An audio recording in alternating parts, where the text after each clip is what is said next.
Reconcilable Differences. Screenplay by May Chaplin. Read by May Chaplin. Fade in. Exterior, New York City day. Sunlight bounces between buildings. Cabs fight pedestrians as they hustle down busy streets. A corner building sign blinks bakery. Interior bakery day. A beautifully decorated open book-shaped cake is placed on the counter. #1 bestseller is written on top. Danny Fields, late 30s, cute guy, great hair, in your basic artist black. And Lauren Mitchell, mid-30s, innocent girl next door look, examine the cake. Behind the counter, a rotund baker waits for their approval. Danny, it should scream mad about you. You're my everything. Slaving to support you through medical school was worth it. Lauren steps back, admiring the cake. Lauren, it's a work of art. Danny, something is missing. Lauren, enlightened. A name. Danny gives her a shoulder hug and a peck on the cheek. Danny, that's it. To Baker, congratulations, Richard. Big red letters. Baker, Richard? Danny, Richard. Exterior street day. Danny, toting the cake, and Lauren, laden with grocery bags, hurry down the sidewalk, dodging people. Danny, did you get the venison? Lauren nods. Danny, dill dip, cream puffs, baked olives. He stops. I forgot candles. Lauren, we'll pick them up at the... She motions across the street, then stops cold. A crowd gawks upward, gathered at the base of a skyscraper. Lauren, something's up. Danny squints his eyes at the top of the building. Danny, a jumper. Exterior, New York skyscraper day. Belinda Carroll, a well-endowed 60-ish woman, teeters on a window ledge in a fur-trimmed negligee and matching slippers. She grips a flute of champagne and a book. People scramble like ants beneath her. She takes a fistful of M&Ms from her pocket. She squeezes her eyes shut. Belinda, I was so stupid. Stupid. She guzzles the champagne and throws the M&Ms. Exterior skyscraper street day. M&Ms rain down. The crowd scurries. A few attempt to catch the pellets. Some dance and cheer. Welts and brown spots mark sidewalks, faces, and clothing. A paramedic van arrives. Danny balances the cake above his head as he and Lauren worm their way through the crowd. A policeman escorts Dr. Richard Matson, late 30s, polished, well-dressed, through the crowd to the front door. Danny spots Richard. Danny, excited, to Lauren. They've called Richard. Reporters and camera crews pursue Richard. Reporter #1. Dr. Matson, is Belinda Carroll your patient? Reporter #2. How will you get the opera diva off the ledge? Reporter #1. Will you disarm her first? Richard looks up the building, then turns to them. Cameras flash, tapes roll. Richard, if you truly care about Miss Carroll, you will turn off your cameras and go home. The doorman opens the door. Danny struggles to see Richard through the entourage. Danny calling, Richard! Richard! Richard strains to see through the camera lights. The policeman takes his arm and ushers him into the building. Doorman to policeman. She's serious this time. Plain and peanut. The doorman closes the door. A cameraman swivels his camera from the door to Belinda on the ledge, hitting Danny's delicately balanced cake box. The box hits the ground. Interior penthouse day. The large sprawling room is gorgeously decorated. A maid, clutching a bottle of champagne, and a chimpanzee with a large bag of M&Ms sit nervously on the couch. Dr. Allison Cooper, pretty, late 30s, professionally dressed with flair, paces in front of an open window. Belinda, off screen, screams, I hate those bitchy little reporters in their rags. I never said they were aliens. I said they were alien to me. Allison, Belle, I know you're upset, and you know I'm afraid of heights. So get your ass in here right now. Belinda off screen, mocking, I can't hear you. The empty champagne flute is thrust through the open window. Allison grabs it. The maid refills it. A knock reverberates from the door. The maid's eyes widen. Belinda sticks her head in through the window. Belinda, he's here. To Chimp, Tootie, more M&Ms. The chimp scampers to the window. At the door, the maid, accompanied by the chimp, takes Richard's coat. The chimp points to Allison at the window. Richard approaches. Allison, the call was not my idea. I don't need to be rescued. Richard, I'm not here for you, Allison. I'm here for Miss Carroll. Allison, dripping sarcasm. Yay for you, Richard. You're such a professional. She's bluffing. She dangles the empty flute and holds up 4 fingers. Richard, she's still in danger. Allison toasts the window. Allison, and she's all yours. Allison takes a big swig of champagne. Richard boosts himself up on the windowsill. Exterior ledge. Belinda steals a peek at Richard, then turns away and flings more M&Ms on the crowd below. Richard looks down. Richard, Miss Carroll? A first meeting should not take place on a ledge 40 flights up. Belinda, then why did you come? Richard, I love your work. You fascinate me. I'm a true fan. Belinda, fans are fickle. Richard, I'm a true fan. She compares Richard to his picture on the book jacket. Belinda, Doc, you are yummy. Leans closer. I'm going through what you described in chapter 5. My madness is imploding. Richard, did you continue to chapter 6? Belinda, yes. It was an epiphany. Richard, so you understand this hormonal explosion is the antithesis of your imploding id. Belinda, exactly. She throws another handful of M&Ms to the cheering crowd. Richard, stop that. Calmly. Let's get you off the ledge, onto the couch, and tackle your imploding id together, okay? Belinda, will you sign my book?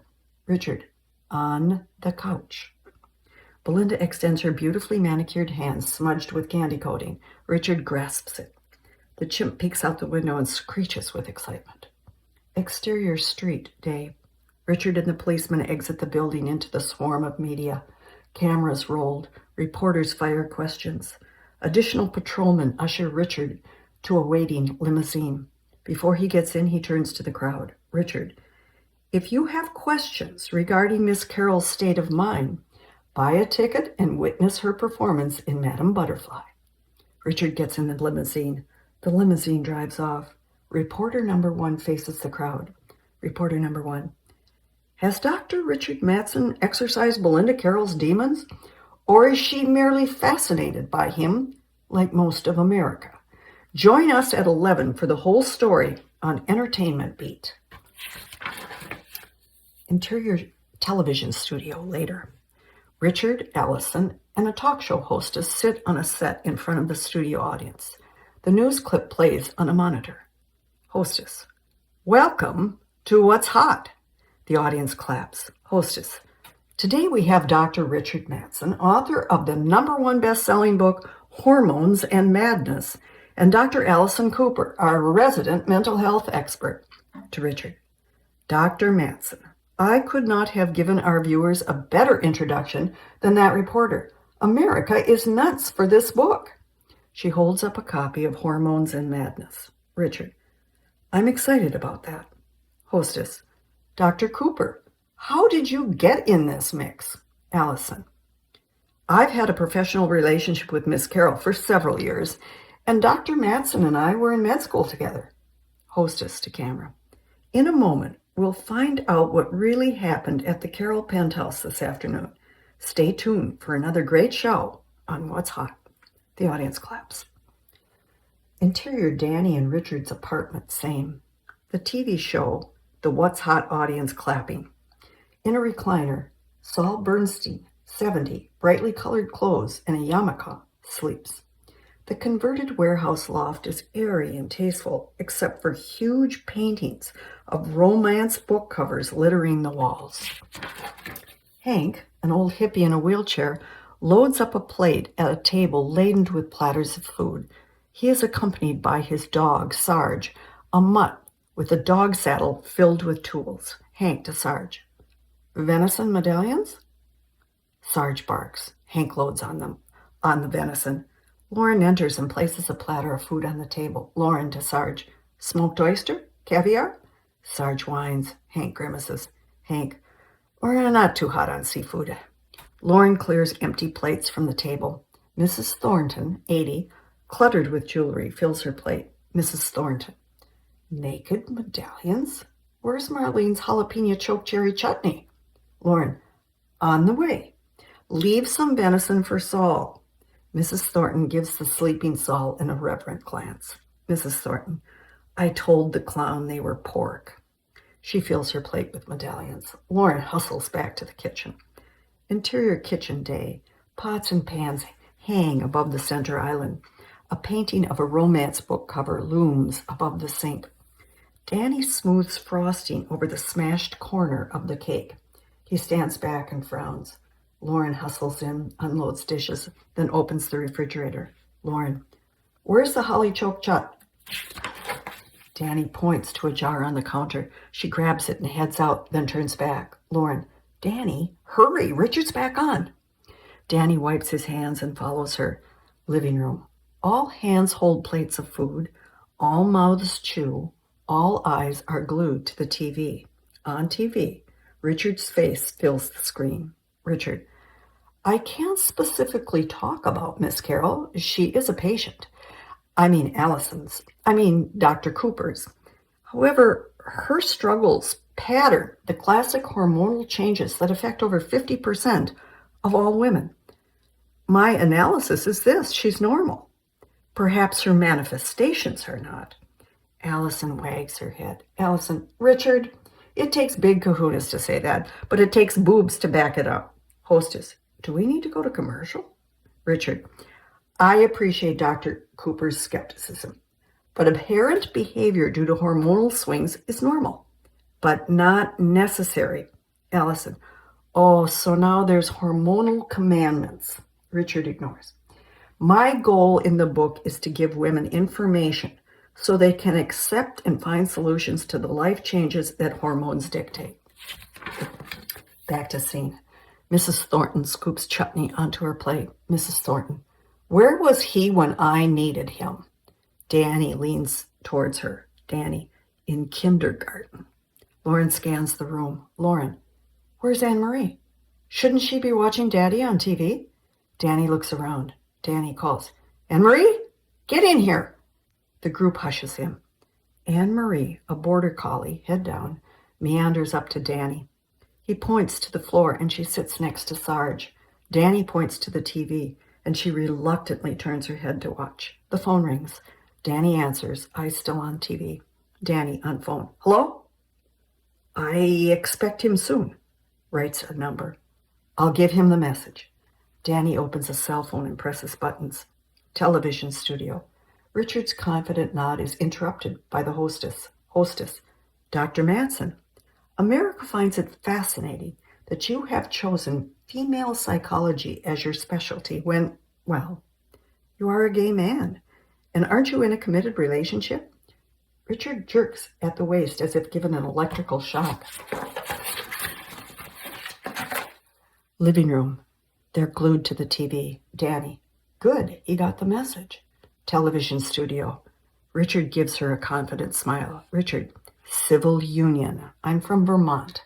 Hostess. Marriage is legal there now. Do I hear wedding bells? Richard. That's a private conversation. Living room. They turn to Danny with wide eyes, oohs and ahs. Danny. You're all invited. Television studio. The hostess leans toward Richard with complete adoration. Richard, from an intellectual standpoint, I find women intriguing, captivating, mysterious, and intoxicating. Allison, even me? The audience laughs. Richard, all women. Because I'm not sexually interested in women, they are in a safe environment, which fosters honesty. Through this honesty, I can share the female perspective unbridled. Women are the givers of life. They propagate the creative energy that brings us into the world and nurtures us. That is fascinating. The audience sighs.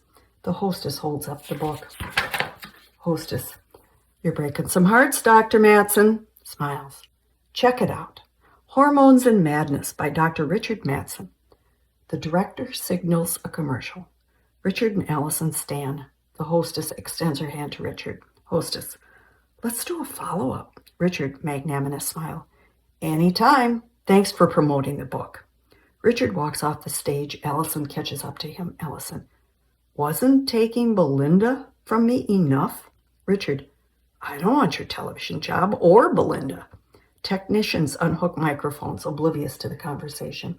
Allison, that's the point. That's not the point. After your glittering performance, they won't want me. I hate you right now.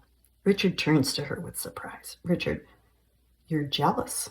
Chapter 15, The Projection of Fear of Failure onto the Fearless. Allison, I'm not jealous. I'm envious. Richard, your honesty is charming, but I suggest you read Chapter 11 on disclosure. If you find it necessary to tell someone, chances are you've got a problem. Allison, FYI, Richard, in your honest environment, I do not feel safe.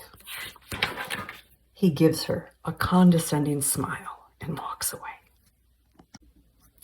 Interior apartment complex, early evening. Richard, looking exhausted, gets off the elevator and makes his way down the hallway to his loft. He opens the door. The room is dark. Interior, Danny and Richard's apartment. He fumbles for the light switch. Richard, Anne-Marie? Danny? Anne-Marie barks. The lights come on. Lauren restrains Anne-Marie. Hank, Sarge, and Mrs. Thornton emerge. Everyone. Surprise! Richard gives them a startled, pleasant, weary look. Saul, still asleep in the recliner, mumbles. Danny wheels the candlelit cake from the kitchen. Lauren releases Anne-Marie, and she tackles Richard. Richard pats and rubs her as he takes off his coat. Richard, how's my girly girl? Did you see Daddy on TV? Danny, she missed the first segment, and yes, I taped it. Lauren, Richard, you were awesome. Richard smiles back at the adoring group. Hank, way to go, Doc. You smoked that Allison woman. Richard, you all watched. I'm flattered. And Danny, a cake. You're my diamond.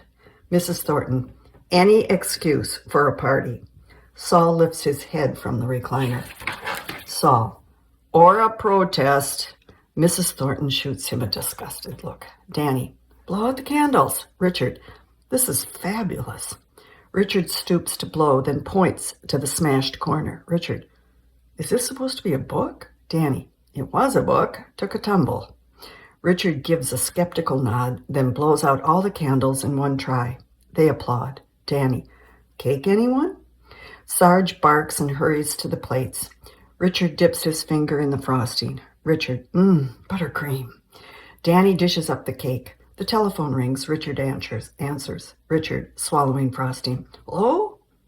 Gulps, pause, excited. Of course I can. I'll leave immediately. Thank you. Goodbye.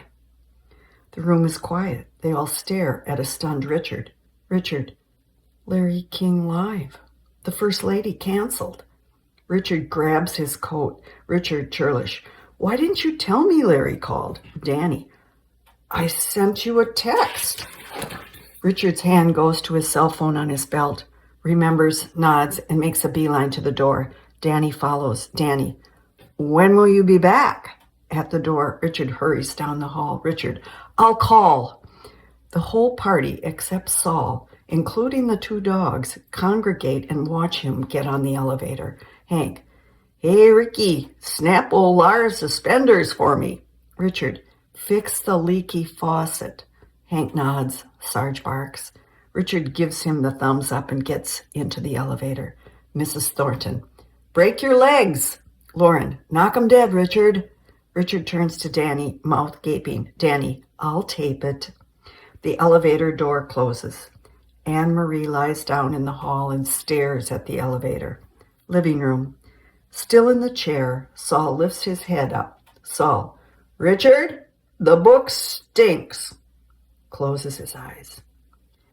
Interior kitchen night. Danny loads the dishwasher. Lauren enters, coat in hand.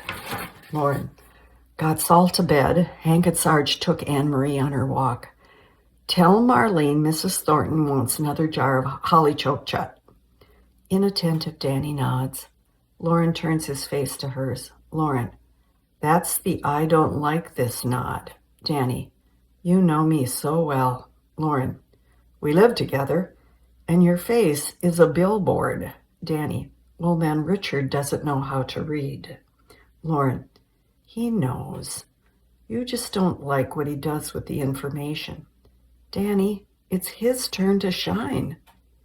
He gazes at his paintings of the voluptuous babe above the sink. Danny, painting romance book covers isn't shining. Lauren, the paycheck was shining. Danny nods. Lauren, now that Richard's raking in the dough, paint from your heart. Danny, plunging necklines and bulging biceps have hardened the arteries. Lauren, hearts don't harden, they hide. Danny, my voice of reason, the glue that holds my right and left brain together. Lauren, go to Vermont. Do the crazy canvas dance. Danny, why? Am I being the new buzz in art? Lauren, maybe. I'd like to see your genius again. Danny, deadline? Lauren, I've got some exhibition prospects, but I need your best work. He puts his arms around her and ushers her to the door. Danny, I'll paint. No bodice rippers. Fabio or the Vargas girls. Lauren, good. After all these years, you need to be proud of your work, not just Richard's. Danny, to be proud of Richard's work, I'd need a massive infusion of estrogen. Lauren, we have the technology. Danny, that's a dangerous thought. She gives him a quick peck on the cheek and leaves. Interior bedroom night. Danny and Anne-Marie are asleep in the bed. Richard quietly enters. He turns on a light. Anne-Marie lifts her head and wags her tail. Richard rubs her head. Richard, how's my girly girl? Danny lifts his head. Danny, she just quit whining. Come to bed. Danny closes his eyes. Richard, Larry King went great. Danny, terrific. I taped it. Danny sneezes. He rubs his eyes and grabs a tissue. He starts to get up. Richard, I'll get them. Richard enters the adjacent bathroom. Anne-Marie stares at Danny. Danny to Anne-Marie. Why do you do this to me? What did I do to you? Anne-Marie whimpers. Richard hands Danny pills and a glass of water. Danny downs the medication. Richard, good news, bad news. Danny groans. How long will you be gone? Richard, a week. I leave tomorrow for L.A. I've got an itinerary for you. Danny lies down and closes his eyes. Danny, the dog and the mother-in-law. I want to cry. I need more videotape. Richard, Mother promised me she'd leave you alone. Danny, and you believe her. Everything is changing. Richard, for the better. The phone rings. They stare at each other. Richard, tell her I'm sleeping. Danny, coward. Danny picks up the phone. Danny, hi, Marlene. He's already asleep. Pause. Yes, I taped it. Yes, I'll make you a copy. Richard nods and walks into the bathroom. Exterior apartment hallway day. A white line runs the distance dividing the hallway. Danny, with Anne-Marie at his side, knocks on a door. Hank and Sarge answer. Saul opens the adjacent apartment door, his name on the door. Mrs. Thornton opens the apartment door across the hallway on the opposite side of the line, her name on the door. They all stare at Danny. Danny to Hank. Thanks for taking her. She'll be happier with you and Sarge. Richard will pick her up in a week. Hank. She's always got a home here. Me and Sarge know what it's like to be abandoned. Danny. We're not abandoning her. Danny hands Hank a bag. Danny. There's treats in there for Sarge, too. Oh, The drain in the shower is a little slow. If you could, Hank nods. Sarge barks. Danny nods back. Danny to Anne-Marie. Go on. Have a good time. Anne-Marie lethargically enters, her head dropped. Hank. Last time she moped for 2 days, then slept the rest. Sarge lost 2 pounds pacing with worry. Mrs. Thornton. She's depressed. Can't Richard see that? Saul. That quack? Hank.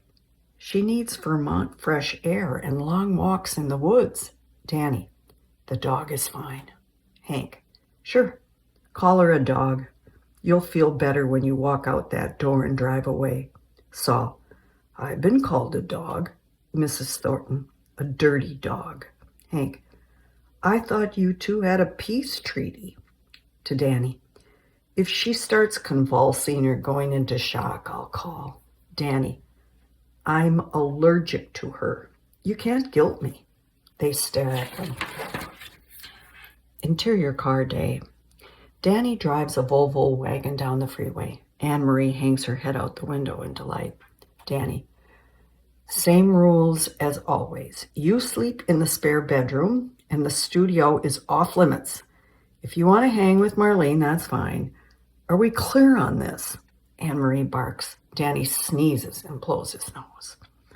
Exterior car day. The Volvo winds through the Vermont landscape. Exterior Vermont house day. The Volvo pulls up in front of an impressive country cottage. Marlene, 62, a tall, impeccably coiffed, stately woman with matching nail polish and lipstick in a lavender apron, waves from the front door. Interior car, same. Danny waves back unenthusiastically. Danny, disguised as a mild-mannered mother. The space alien infiltrates the home of the unsuspecting innocent couple, and the duel for power and dominion over the kitchen begins. Anne-Marie leaps from the open window and races to Marlene. Interior Vermont kitchen day. It looks like Betty Crocker's kitchen on steroids. Anne-Marie eats from her dog dish. Marlene empties the last grocery bag. Danny puts food away. Marlene. No pectin. I told Richard I needed 5 more packets. I've got to make 3 dozen jars of chutney for the fall festival, 10 internet orders, and a sampling for my ceramics class. Danny. And 2 jars for Mrs. Thornton. Marlene. More? I think that old prune is trying to steal my recipe. Danny. I'll go back for the pectin. Marlene. I'll go. Danny shakes his head. Marlene approaches him. They're eye to eye. She pulls a piece of paper from the pocket of her apron and hands it to him. He furrows his brow. Marlene. An equal access contract.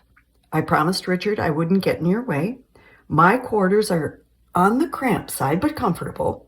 I'll need to use the kitchen to fill my orders, but that can be scheduled so we aren't tripping over one another.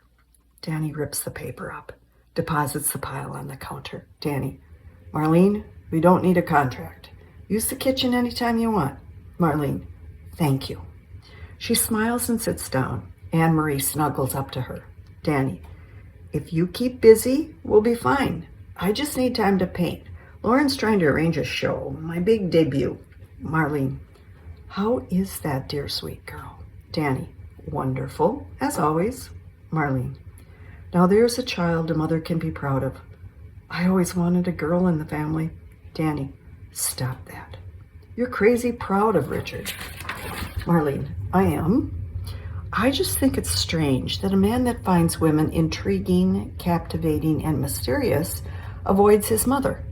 Danny. He's insanely busy with the book. Marlene. Too busy for his mother. Danny. He'll be here in a week and lavish both of us with attention. Marlene. The last time I felt lavished, I was on my deathbed. Danny. Marlene, you had bunions removed. Marlene. Maybe he'll come to my bowling banquet. Danny. Let's set some goals for ourselves.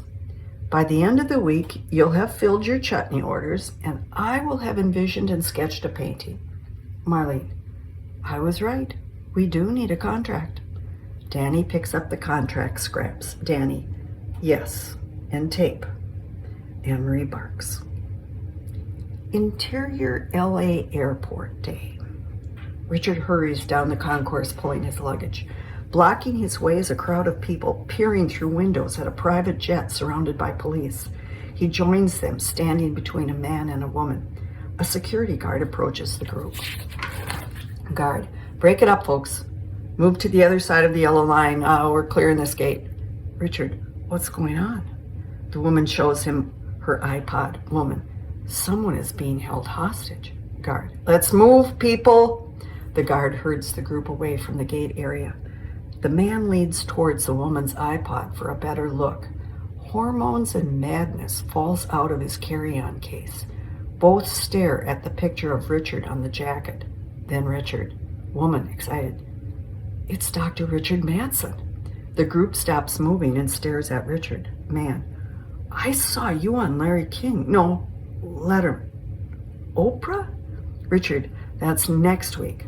The guard grabs Richard by the arm. Guard, doctor, please come this way. Richard follows the guard out the exit. Exterior runway night. The plane, bathed in emergency lights, is surrounded by a SWAT team.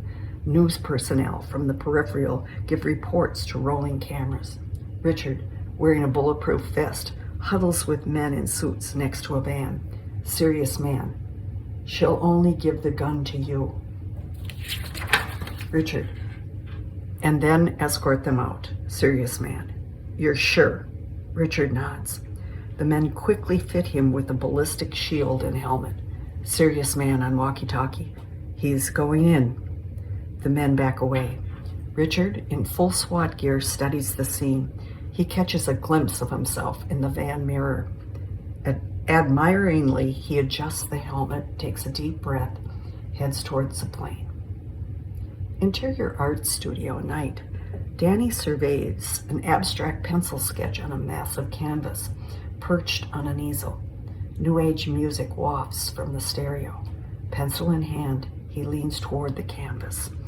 Marlene charges in screaming, Anne-Marie at her heels. Marlene, roll the tape. Richard's on CNN.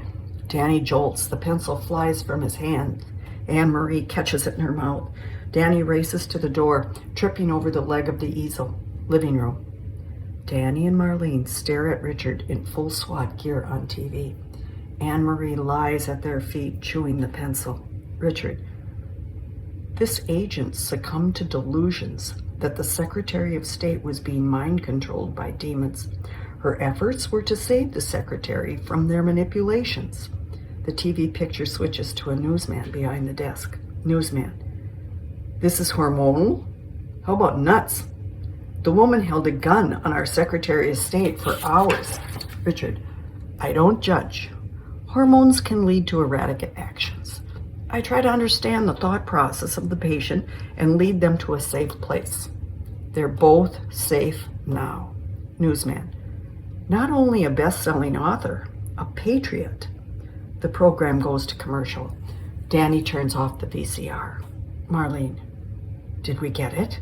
Danny, every word. Marlene, he's really brilliant, isn't he?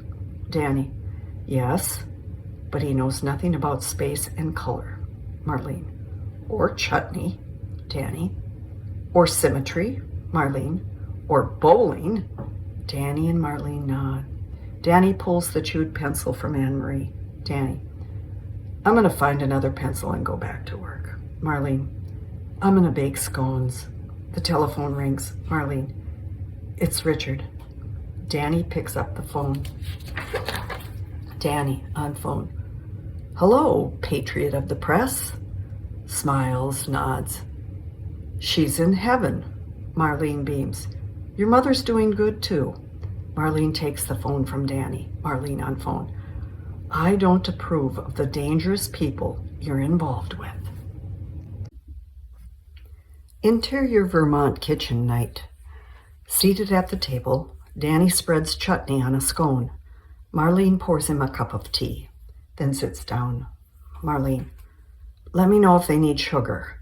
Danny, they're fine. Marlene stares at the scone in his hand. He takes a bite. Danny, They're fine. Danny chews and contemplates. Marlene spreads chutney on her scone. Anne-Marie chews the end of the pencil. Marlene. First gone a week, now 2. Pretty soon he'll be checking in for messages from damsels in distress.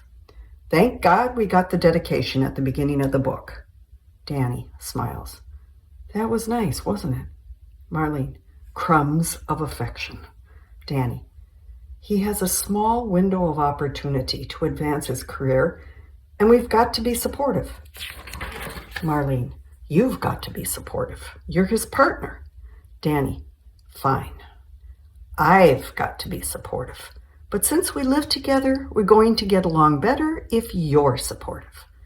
Marlene. Fine. I'm supportive. Danny. Good. Marlene. Very good. Danny. Showing it would be in order. Marlene. Support can be invisible. Danny picks up his scone and starts to leave. Marlene pouts.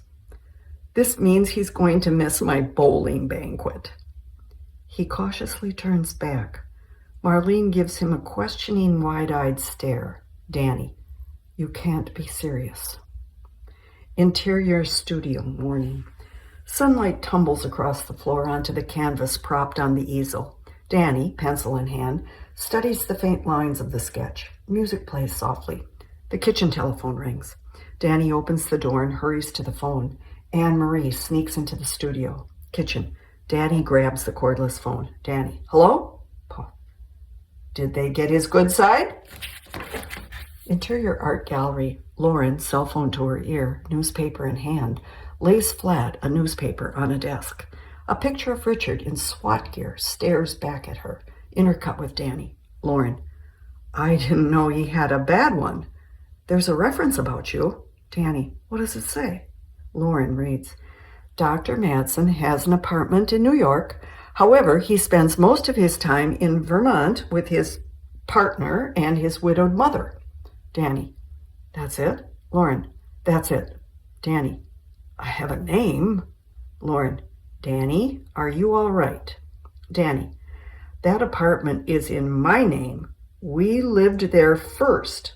Lauren. You're overreacting. Danny. He's not my sugar daddy. Lauren. You're not all right. Danny. I'm all right. Lauren. Good. Has the brush hit the canvas? Danny. When is the unveiling? Lauren. Next month. Danny groans. Save the paper for Marlene. She'll shower you with holly choke chut. Lauren. Paint Pablo. Danny. Si, senorita. Lolly girl glue. Lauren smiles, a little dreamy, and relaxes into a chair. Danny. Bye, love. Danny hangs up. Studio. Danny surveys the canvas, pencil in hand. He sneezes. Again. And again. He scans the floor until he spots Anne-Marie's tail poking out from behind a chair. He pulls the chair out. Anne-Marie freezes. Chewed brushes around her, one between her paws. Danny. Go to your room. Anne-Marie slinks from the studio, tail between her legs. Danny. Just wait till your father gets home. He sneezes. Interior general store day. The old store is packed with goods in no particular order. Danny sorts through a jar of cheap paintbrushes. Jake, white hair and curled mustache, watches him. Danny. If I was doing paint by number, I'd be overwhelmed with glee. Jake. I haven't sold a brush in 2 years. Danny. Jake. You can't sell something you don't have. Jake. I can order them. Might take a few days. Danny stops sorting. Danny. Order them. Jake examines the name on his chewed brush handle. Jake. Word around town is you're the big attraction at the bowling banquet this year. Danny. I said maybe. The door opens and Vivian, 65, bleach blonde, in a snazzy outfit, enters. She lights up when she sees Danny. Vivian. Danny boy. The bowl cleaners are so excited. We've got a lock on second place, and having you there, well, we just can't wait to hear all about Richard's adventures. Danny stares at her. Interior Vermont restaurant night. Tables are filled with boisterous women of all ages eating. Each table has a centerpiece of a gold-sprayed bowling ball with candles and flowers sprouting from the holes. Marlene, Vivian, two other older gals, and Danny finish their dinner. Danny looks dashing in a black suit. The women wear purple ribbons that read bowl cleaners. Vivian, I forgot. The door prize. Vivian jumps up. The women smile and nod. Danny is amused. She races to the microphone. She taps a glass for attention. The room quiets. Vivian, we are so lucky tonight to have a wonderful door prize, handmade and donated by Virgie McMillan. Virgie, stand up. A pudgy Virgie blushes and stands, giving a meek wave. Vivian holds up a pink mohair sweater. The room oohs and ahs. Vivian reaches in a jar and pulls out a ticket stub. Vivian reads, the winner of this magnificent sweater is number 48. The room buzzes with excitement. The women examine the underside of their cup saucers. Danny watches with enjoyment. Marlene frowns and sets her saucer down. Marlene, 56. I don't look good in pink anyway. She pulls her purple neck scarf to her face. Marlene, purple, teal, and taupe are my colors. Danny, I've seen you in pink. Marlene shakes her head. Danny, pumps and a matching handbag. Marlene, those are accessories I wear to soften black. Danny, only you could make that work. The other women at the table set their saucers down and scan the room for a winner. Vivian, 48? Where are you? Someone here has the winning plate. Marlene stares at Danny's unturned saucer. The other women at the table join her gaze. Women from the surrounding tables approach. The room silences. Danny picks up the cup and slowly turns over the saucer. A large 48 is taped to the bottom. Vivian drapes the pink sweater around his shoulders. The women cheer. Interior Vermont kitchen night. The phone rings in the dark room. Keys jangle at the door, frantically being unlocked. Anne-Marie barks. Marlene off screen calling, Richard, we're coming! Danny and Marlene race through the door. Danny, wearing the pink sweater, flips the lights on. Marlene scrambles for the phone. Anne-Marie greets them and wiggles with excitement. Marlene on phone. Richard, you missed so much fun tonight. Danny gave a style show. He looks fabulous in pink. Vivian laughed so hard her vodka tonic came out her nose. He's right here. She hands the phone to Danny. Marlene whispers, he's being really nice. Danny gives her a quizzical look. Danny on phone. How's the famous person business going? Interior hotel room night. The room is fabulous. Richard, in a pink satin robe and a green facial mud mask, lounges on a king-size bed strewn with papers. Intercut with Danny. Richard, I'm exhausted. Danny, fame, such a burden. Richard smiles. I miss you too. How about a date? Danny, I'll fly out tomorrow. Richard, no need. I'm in New York in 2 days. Danny, bravo. Love conquers all. Richard, what's hot called? They want me back to do an interview on the Secret Service incident. Danny, numb. Great. Fabulous. Marlene puts the tea kettle on. Danny paces and nods. He takes off the pink sweater. Danny, I'll be there. Yes, I'll bring her. Marlene looks up with a smile on her face. Danny, pause. Ditto. Bye. Danny hangs up the phone. Marlene, let's go. I can be ready in 15 minutes. Danny looks confused, then enlightened. Danny, sorry, not you, Anne-Marie. Anne-Marie barks and jumps up on Danny. He sneezes. Interior television studio day. On the set of What's Hot, Richard and the hostess wait for the cameras to roll. He leans toward her and says something. She laughs and nods. The packed audience murmurs with excitement. Off stage, Danny, dressed in a black suit, and Dr. Allison Cooper watch and wait. The stage manager counts down the seconds and the camera's lights come on. Hostess, welcome back to our interview with Dr. Richard Madsen, author of Hormones and Madness, psychiatrist to the stars, public servant extraordinaire. Have I forgotten anything? Richard, sensitive, Nice guy? The audience chuckles. Off stage, Allison eyes Danny, who is glued to the interview. Allison. I'm Allison Cooper, an old friend of Richard's from med school. You look familiar. Do I know you? Danny. I'm his partner. Allison. How does it feel to be famous? Danny. That's a question for Richard. Allison. You haven't seen him much lately, have you? Danny. All the time. Television, newspaper, magazines. Oh, yes, there is the book jacket. Allison. In all fairness, he's very smart to jump on all this press. It solidifies a lucrative future. Danny. I know. Just hope I'm part of it. Allison returns her attention to Richard and the hostess. A slight smile creeps across her face. Interior apartment hallway, early evening. Hank, Sarge on a leash, and Mrs. Thornton, dressed in her finest, knock on Saul's door. Mrs. Thornton. If the old fool says anything embarrassing in the name of comedy, I'm coming straight home. Hank. Hey, ceasefire. Saul opens the door. He's wearing outlandish, flashy clothes and a hat. He poses. Hank, Sarge, and Mrs. Thornton eye him up and down. Mrs. Thornton. You look ridiculous. Saul. Chicks dig it. Hank. Saul, you look great. Sarge pulls Hank toward the exit. Mrs. Thornton and Saul follow silently, each on one side of the hallway's white line.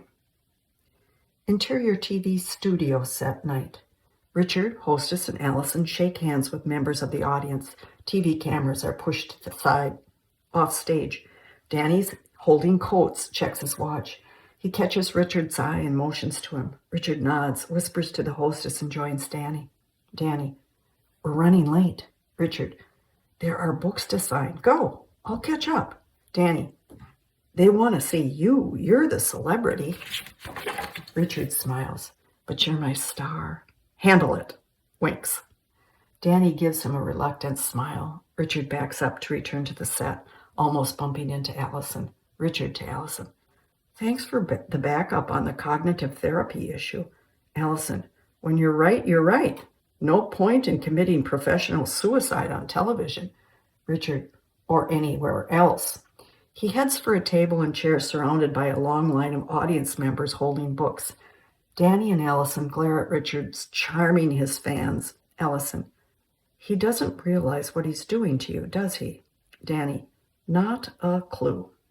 She hands him her business card. Allison, if you ever want to talk. He pockets the card. Interior New York restaurant night. In the back of a busy posh room, a long table is filled with food and drink. Hank, Sarge at his feet, Mrs. Thornton across from Saul and Lauren, look up to Danny, holding up his glass. Danny. To a very busy, smart, busy, confident, successful, busy, amazing man. To the #1 best-selling self-help author alive and well somewhere in New York, Dr. What's his name again? Danny turns to an empty chair beside him where the book is propped, showing Richard's picture on the jacket. Saul, Dr. Dick. The guy is as dry as toast. Laughter. They join his salute and drink. Hank taps his glass. Hank, to Richard. The prickiest tenant Sarge and I have ever changed a light bulb for. Sarge barks. They raise their glasses and drink. Mrs. Thornton, to the most fabulous women's therapist in the world. If only I had more hormones. She lifts her glass to the empty chair and drinks. Lauren stands. Lauren, to Richard's good fortune in finding a wonderful friend to be his life partner. Danny, I'll drink to that lucky, neglected, forgotten, wonderful, artistic bowler who looks pretty in pink. They cheer and drink. Across the room, Franco de Salis, an elegant, gorgeous European man, talks to a maitre d' who points to the table and the rowdy group. He nods and walks toward the table. Lauren catches sight of him and lightens up. Danny follows her attention. Danny, who's that? Lauren, you'll see. She races to Franco, who shows her a beautiful smile. She extends her hand and he kisses it. He faces her and brushes a stray hair from her eyes. Danny scowls. Lauren guides Franco to the table. Lauren, I would like you all to meet Franco de Salis, one of Europe's foremost dealers of modern art. Franco, these are my dear friends, and we're celebrating the success of Dr. Richard Madsen. Franco, the hormone doctor. Lauren points to the empty chair. Who has been detained? Please sit down. Franco, I can't take Dr. Madsen's chair. Saul, take his chair, please. Franco sits next to Danny. Danny eyes Franco. Lauren pulls up a chair. Lauren, Franco, this is Danny Fields, the artist I was telling you about. Franco nods enthusiastically. Franco, I am most eager to see your work. You have greatly impressed Lauren. I love to watch her eyes dance when she talks of your talent. Danny looks relieved, then concerned. Danny, that's very flattering, but what did she tell you? Franco, you are a rising star, the art world's new jewel, and insists that you are to be included in my new venture. Danny eyeballs Lauren. Danny, Lauren, what have you promised? Lauren, an international art show for undiscovered talent. It travels the world for a year at prestigious art houses. At the end of the show, Franco auctions the art on the internet. Unbelievable exposure. Danny to Lauren, you are fabulous. This is great. To Franco, she's fabulous. Franco, more than you know. Lauren smiles at the compliment. Danny watches them exchange chemistry. Danny, where and when do we have liftoff? Lauren, 2 months at the Pompidou in Paris. Danny, Paris. Franco to Danny, are you in? Lauren nods. Danny nods. Franco, excellent. The investors will be pleased. The art world will be breathless. Across the room, Richard enters and is immediately recognized by other patrons, shakes hands as he makes his way to the table. At the table, Saul looks up. Saul, Teflon Shrink is here. They all turn. Richard smiles, stops dead, focusing on Franco sitting next to Danny. Interior apartment bedroom night. Danny sits in bed, Anne-Marie at his feet. He sneezes repeatedly, then blows his nose. Richard enters from the bathroom and hands him pills and a glass of water. Richard, believe it or not, I've missed nursing you. Danny, I'll grasp at any semblance of affection, even charity. Danny downs the medication. Richard opens his briefcase. Richard, I deserve that. I've been too busy. Let's talk. Danny, sarcastic. We've got 10 minutes until Marlene calls. Richard sits on the bed. Richard, you're angry. Is that why you tried to make me jealous with Franco tonight? Danny, Franco's interested in my art. On my ass. I think he and Lauren are close. Richard, relieved. That would be nice for her. It's time she moved on to a relationship with a future. She's pined for you long enough. Danny, she doesn't pine. She cares. Danny languidly contemplates. Richard, speaking of the future, I leave for Chicago tomorrow. Danny, leaving. And I thought you were going to ask me to marry you.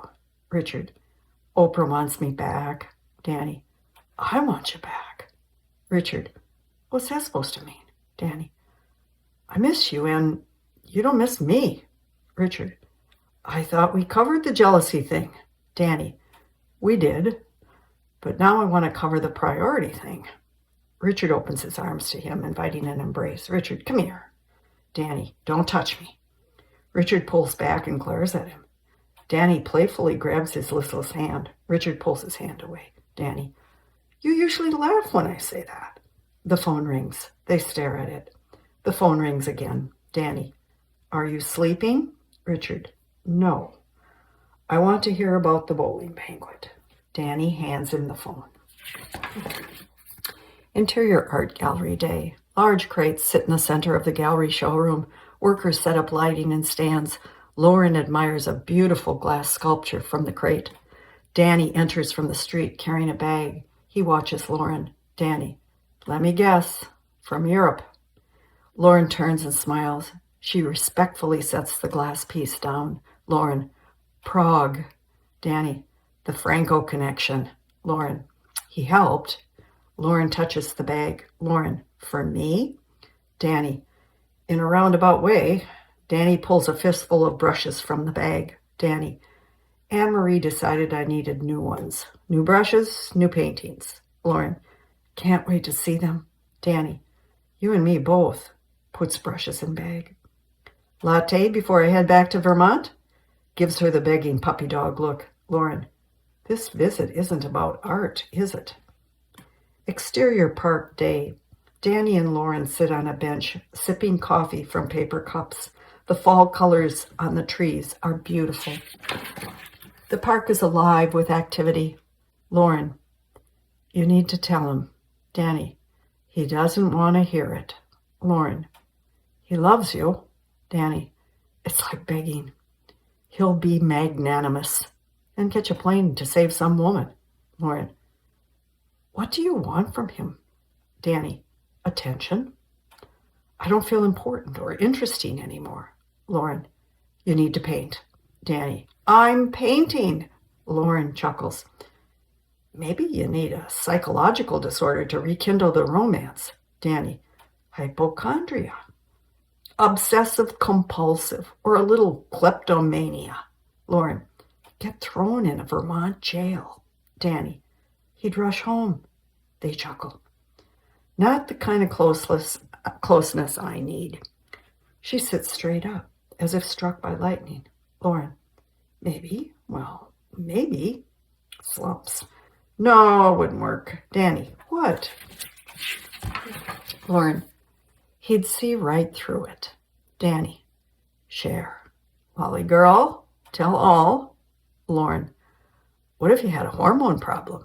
Danny, desperate, but very good. Lauren, too extreme. Just tell him you need partner counseling.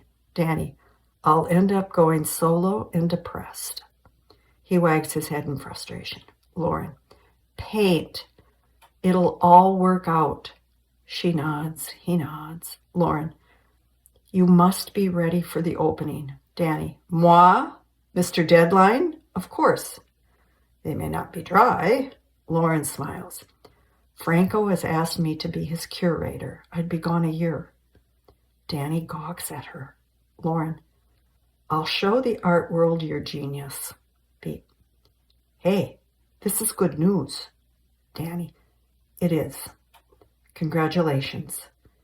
You and Franco seem pretty tight. Is that good news? She hands him her empty cup. Lauren, pensive. It could be. She gets up, walks away, waves. Lauren, paint. Interior Vermont kitchen day. The room is a mess. Marlene in the lavender apron frantically fills and seals jars of chutney, while another batch of jars boil on the stove. Anne-Marie rests under the table. Danny muscles 2 large boxes to the outside door. He sets them down with a sigh of relief. Marlene hurriedly unloads empty jars from the boxes. Danny, no fresh choke cherries. Marlene, I'll have to use frozen. She grabs an armload of jars and races back to the sink. Danny, I've got more boxes in the car. Marlene, good. 20 more orders came in while you were gone. Danny, shut down the website. She stops cold. Marlene, and do what? Wait for Richard to call? Danny scans the cluttered counters. Danny, it's overwhelming. Marlene, if I had a little help. She hangs a lavender apron around his neck and sets a pair of gloves on the counter. Danny, I should be painting. He washes his hands and puts on the gloves. Marlene, and I should be bowling. Marlene points to a mound of jalapeno peppers and a knife. Marlene, mincing is inspiring. Danny lines the peppers up and chops away. Danny, a postmodern cubist series of hot green peppers whirling in a blender of color. Might be something there. Anne-Marie wanders to her dish next to Danny and barks. Danny moves away from the peppers, his back to the counter. He sneezes repeatedly, pinching the bridge of his nose with his fingers. Marlene shakes her head to the dog and points to the table. Anne-Marie wanders back under the table. Danny resumes chopping. He squints. His eyes tear. Burn. Danny, Oh my God. He darts for the sink and flushes his eyes with running water. Marlene, don't touch your face. It can burn like the dickens. She hands him a towel. He dabs his face and eyes. Danny, I know that. They look in the mirror at Danny's swelling, tearing eyes. Marlene, you could have fooled me. Exterior Vermont porch night. Danny and Marlene, still in aprons, exhausted, sit on chairs drinking wine, an empty bottle between them. Packages ready for shipping are piled. Danny, does the Food and Drug Administration know that you are transporting across state lines? Marlene, if I get arrested, I'll ask. Danny, I could turn you in, but since I'm an accomplice, I admire you. Marlene, because of the chutney? Danny, you're fearless. Nothing throws you. The important things always get done. Marlene, I'm a mother. Danny, a good one. Marlene, remind Richard. The phone rings inside. They sit. It rings again.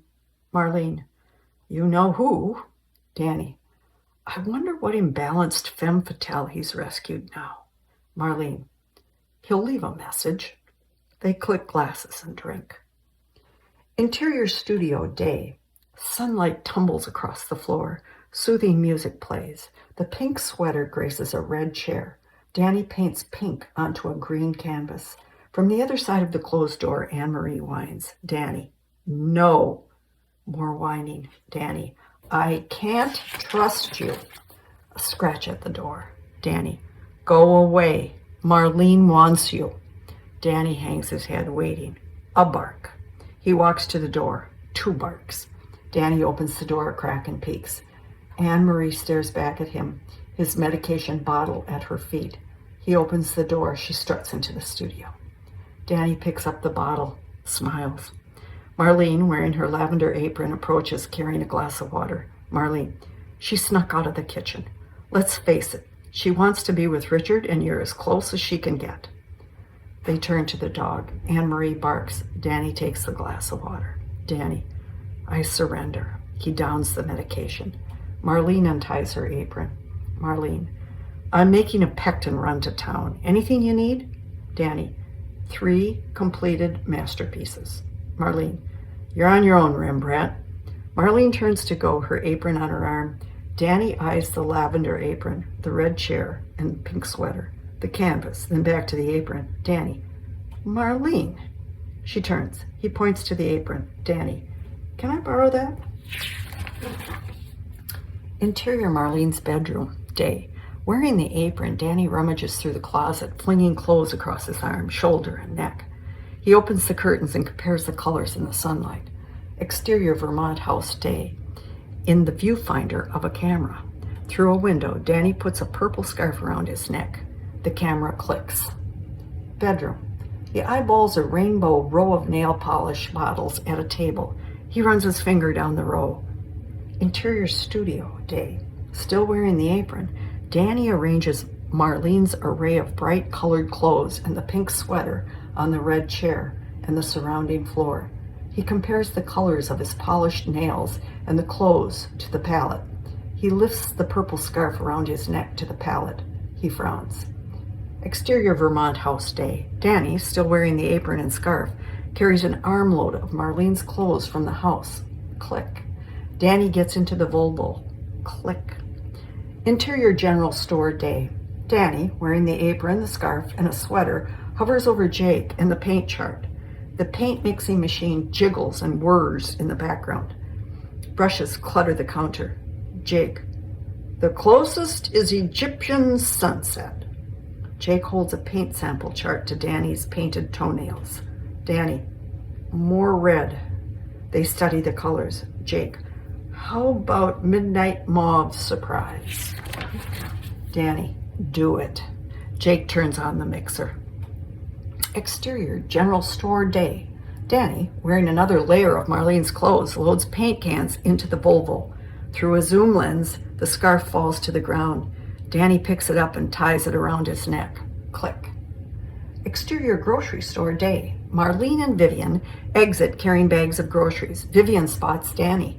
She stops and stares. Vivian, that's the lavender scarf you wear with your purple herringbone pantsuit. Marlene, where? What scarf? Vivian, on Danny, motions with head. There. Marlene focuses across the street. Vivian, nail polish. He's crossing over. Danny shuts the trunk and gets in the Volvo. Marlene, no. Well, he didn't say a word. Vivian, a mother-in-law is the last to know. Danny drives away. Interior studio night. 3 large canvases lay flat on the floor. Danny, wearing the apron and scarf, pours paint from a gallon bucket into a corked funnel. Anne-Marie lies next to the paint, following his every move. A knock at the door. Danny, come in. Marlene, in her bathrobe and slippers, pushes through, carrying a tray of food. She sets the tray down. Marlene, you've been in here for hours. You must be starving. Danny, inspired and starving. Thank you. Danny rests the funnel in a jar. He grabs a sandwich. Marlene takes his other hand and stares at his polished nails. She wanders to the heap of her clothes on the chair. Marlene, Danny, when were you going to tell me about this? Danny, gobbling sandwich. Right now. I borrowed your clothes. Marlene touches the scarf around his neck. Marlene, how long have you been wearing women's clothes? Danny stops eating. Thanks. Danny, I came out at the bowling banquet. Marlene, you could use a good manicure. He postures his painted nails on his cheek. Danny, I think they're lovely. Marlene, it would have been nice to be trusted, to be included in the process. I've always wanted a girl in the family. Danny chokes on his sandwich. The telephone rings. Marlene hurries to answer it. Marlene, I'm scolding Richard for not telling me. Interior airport bar night. Through huge windows, planes take off and land. Richard, a scotch in front of him, clutches a cell phone with his shoulder while signing books for bar patrons. Richard, on phone. Did Danny tape the piece on 60 Minutes? Richard hands the book back, smiles and nods. He's passed another book to sign. Interior living room night. Marlene reclines in a chair. Anne-Marie snuggles up to her. Intercut with Richard. Marlene on phone. Yes, and I hope you'll be on the new Hollywood Squares. Richard. That's not for sure, so don't count on it. Are you two getting along? Marlene. Of course. I don't mind him borrowing, but really, Richard, he needs his own wardrobe. Richard. Wardrobe? Marlene. I know everything, and I'm thrilled. Has he started the hormone injections? Richard is frozen. Marlene. Richard? Richard!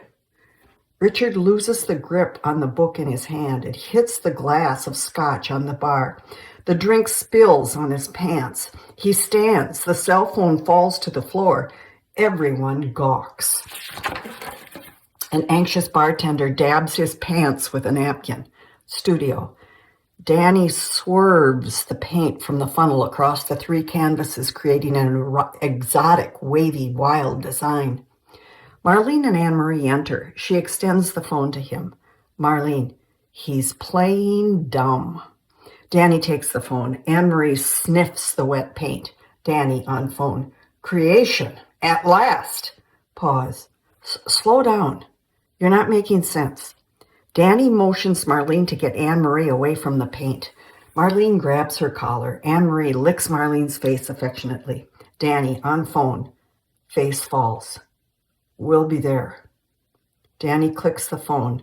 Marlene and Anne-Marie, with paint-smudged nose, stare at him. Interior apartment night. The living room is dark. A brooding Richard stands at the window looking out at the lights of the city. Danny, carrying a bag of groceries, and Anne-Marie enter. He sets the bag on the table next to Richard's book, Hormone and Madness. He turns on a light. Anne-Marie rushes to Richard.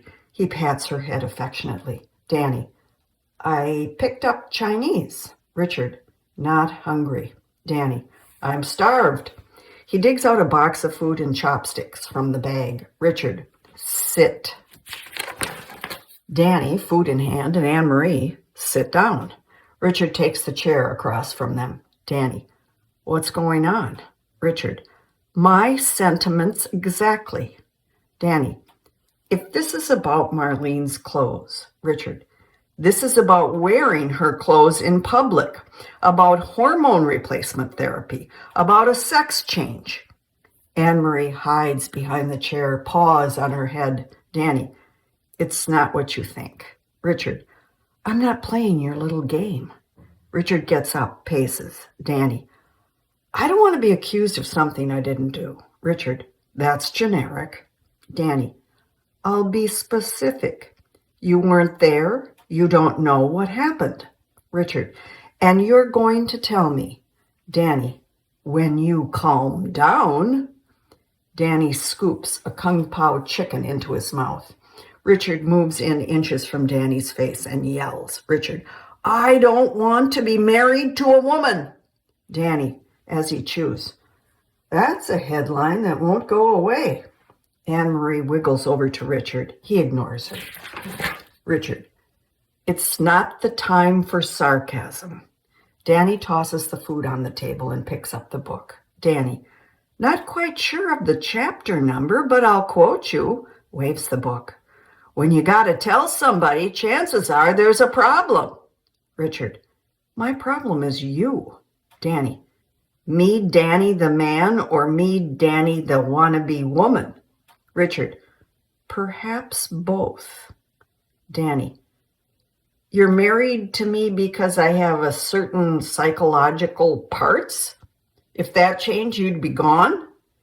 Richard goes to the window, avoiding the question. Danny, no wonder I'm feeling unappreciated because this really has nothing to do with me, only my sex organs. Richard turns to him. Richard, I never even hinted that I could be bisexual. You're the one that took a walk on the wild side and double dipped. Danny, Lauren was before you. They glare at each other. Danny, well, since you've added transsexual to my list of orientations, perhaps the great smart doctor has a plan to solve my hormonal problems. Richard turns to the window, hiding his face. Danny stares at his back. Richard fishing. The next thing I know, you'll want a baby. Danny, taken aback. A baby? Richard waits for rebuttal. There is none. A smile slowly creeps across his face. Richard, if you're determined on having a sex change, you're going to need a good therapist. Danny's taken off guard. Danny, I know that. Richard walks to him, calling his bluff. Richard, I can get you an expert in the field. Danny nervously blinks. Danny, I already have one. Richard, who? Danny gulps. Allison Cooper. Richard, shocked. You can't be serious. Danny nods. Exterior park day. The wind blows fall-colored leaves. Lauren and Danny walk the path, drinking steaming coffee. Lauren, tell Richard the truth. Danny, that's no fun. Lauren, he's the one having fun with you. Danny, when I said Allison Cooper, that cool, smug, reserved demeanor dropped to his socks. It was wonderful. They walk in silence, Lauren in thought. Danny, lolly girl, I sense disapproval. Lauren, this isn't loving. Danny, yes it is. I'm loving it. Lauren, you're hurt, and you want to hurt back. Danny, this is the most personal attention Richard has shown me in months. I kind of want to milk it. Lauren, are you going to call Dr. Cooper? Danny, and say what? I'm dressing like a woman so Richard will fly home and save our relationship? Lauren, Richard might check up on you. Danny, he can't stand Allison. He wouldn't give her that satisfaction. Danny inhales the air with gusto. Interior New York restaurant night. The room is fabulously fancy. Richard sits alone at a table, looking marvelous. Coffee and liqueur for two on the table. A waiter clears dishes. Richard, a little more coffee. The waiter nods and leaves. Dr. Allison Cooper, in a stunning dress, returns from the ladies' room. She sits down and sips her drink. Allison, I'm loving this, but a peace offering wasn't necessary. Richard, yes, it is. I was insensitive. Allison, does this mean you're not going to be insensitive anymore? I like the challenge. Richard, I'll try. Allison smiles back. Allison, how's your Danny doing? Such a likable, straightforward guy. Richard, it's interesting you mentioned Danny. I expected you to tell me how he is. Allison, hesitant. Your expectations elude me. Richard clears his throat. Richard, he told me he was coming to see you. Allison, professionally? Richard, I think he's bluffing. Allison leans back in her chair. Allison, well, Dr. Matson, are we having a little trouble in the love pit? Richard, stop it. Allison, sorry, did I hit a nerve? Richard, evidently you haven't seen him. Allison, Doctor, you know the drill. Perhaps you should ask Danny. She gathers up her purse, stands. Allison, thanks for the 4-star inquisition, but unfortunately I learned more than you did. She smirks and leaves. Richard makes a face at her back. The waiter fills Richard's coffee cup. Dissolved two, the waiter fills the other cup. Danny, in a black suit, sits in the chair formerly occupied by Allison. Richard, looking dashing, drinks his coffee. Danny, you amaze me. You treat me to this exquisite place before you leave town, and I thought we were feuding. Richard, under the circumstances, I don't think anger is the solution. Danny, I'm not angry either. Richard, why would you be angry? Danny, exactly. That's why I'm not angry. Richard eyes him skeptically. Richard, I would, however, like to know what your plans are for the transition and what part you expect me to play. Danny, I'm just finding my way on this. It's not a change that happens overnight. Richard, it did for me. Danny, do I sense a little anger? Richard, absolutely not. Concern. I'm sure Allison is carefully guiding you through the procedure. Danny, she's been a doll. Danny stares at him. Richard fumbles with his cup. Richard, controlled rage. Do you dress up for her? Have you started the injections? How's the hair removal going? I'd just like to know if I'm coming home to Danny or Danielle. Danny, in Richard's face. Danny, that was anger. Richard, my, getting in touch with your female side is so alluring. Danny, I think you just called me a bitch.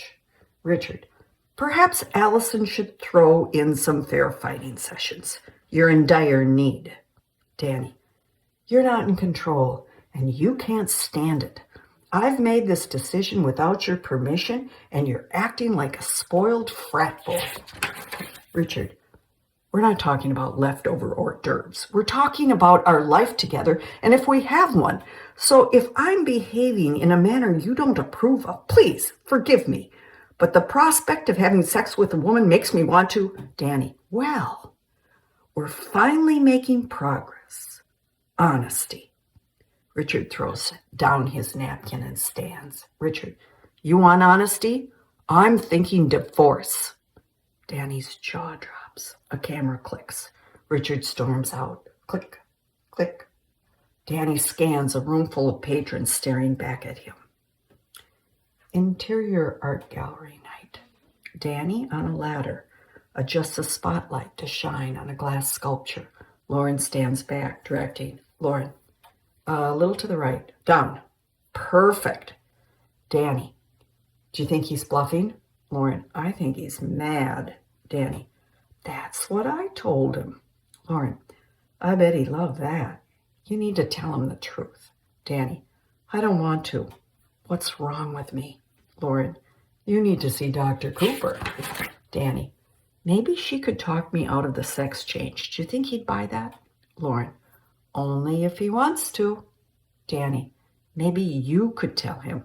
Lauren, an old girlfriend should not be the messenger of any sexual information. Danny climbs down the ladder. Danny, you are so much more than that. Lauren, not to Richard. Danny, the hell with Richard. If I could talk to him like you, there would be no problem. Lauren, we had other problems. Danny, as I get older, they seem smaller. Lauren, as I get older, they seem bigger. Danny, oh, lolly girl. Lauren, you're in denial. Love does not conquer all. Danny, but I want it to. Lauren, forget about love. Think about lovely. She turns off the overhead lights. The glass displays sparkle under the spotlights. Danny, absolutely stunning. He puts his arm around her shoulder. She leans against him in a gentle way as they sway and admire the glass. Lauren, art is something everyone can love. Interior Dr. Cooper's office day. Danny lies on a couch across from Allison in a cushy chair. She pages through papers. Sand streams through an hourglass on the table. Allison, I expect you to be candid, but I'm stunned you've come to see me. Richard wouldn't approve. Danny, well, Richard isn't here. Allison, I see. I'm not sure I'm the right person to help you. Danny sits up, feet on the floor, intent. Danny, you are the best person. You understand. She nods in contemplation. Allison, how long have you felt like a woman? Danny, every day I live with Richard. She tries to hide her amusement. Danny, in all honesty, I'm not positive about everything. Allison, no one is. Danny, I wore Marlene's clothes in public. Richard concluded I wanted to be a woman. I enjoyed shocking him, but I'm a long way from remodeling my plumbing. Allison, we won't concern ourselves with plumbing. Let's talk about not being positive about everything. Danny settles back onto the couch. Danny, that would be a good start. Interior studio night. Open paint cans sit next to 3 canvases on the floor. Dazed, Danny stares at the work in progress. There is a knock at the door. Danny, yes? The door opens. Richard, Marlene, and Anne-Marie stare at him. He stares back. Richard, well, how did it go with Allison? Marlene, did you tell her about the clothes? Danny to Marlene, yes, and I have an assignment. Marlene, I'll help you with your makeup. Richard, Mother, please. Anne-Marie wanders over to Danny.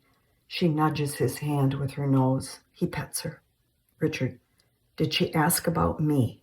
Marlene, are you starting the injections? Richard, perturbed Marlene, why don't you go make us some tea? Marlene, when you leave, he'll tell me everything. She walks out. Richard, is that true? Danny, when we're alone long enough, yes. I spill my darkest secrets. Lately, I feel more married to Marlene than you. Richard, don't introduce another lifestyle possibility into this equation. Danny, I was talking about feelings. Does that threaten you? A silent standoff. Danny, are you serious about the divorce? Richard, are you serious about the sex change? Danny stoops down and stirs paint. Danny, I thought you had a lecture in Denver tomorrow. Richard, I canceled. A smile pulls across Danny's face.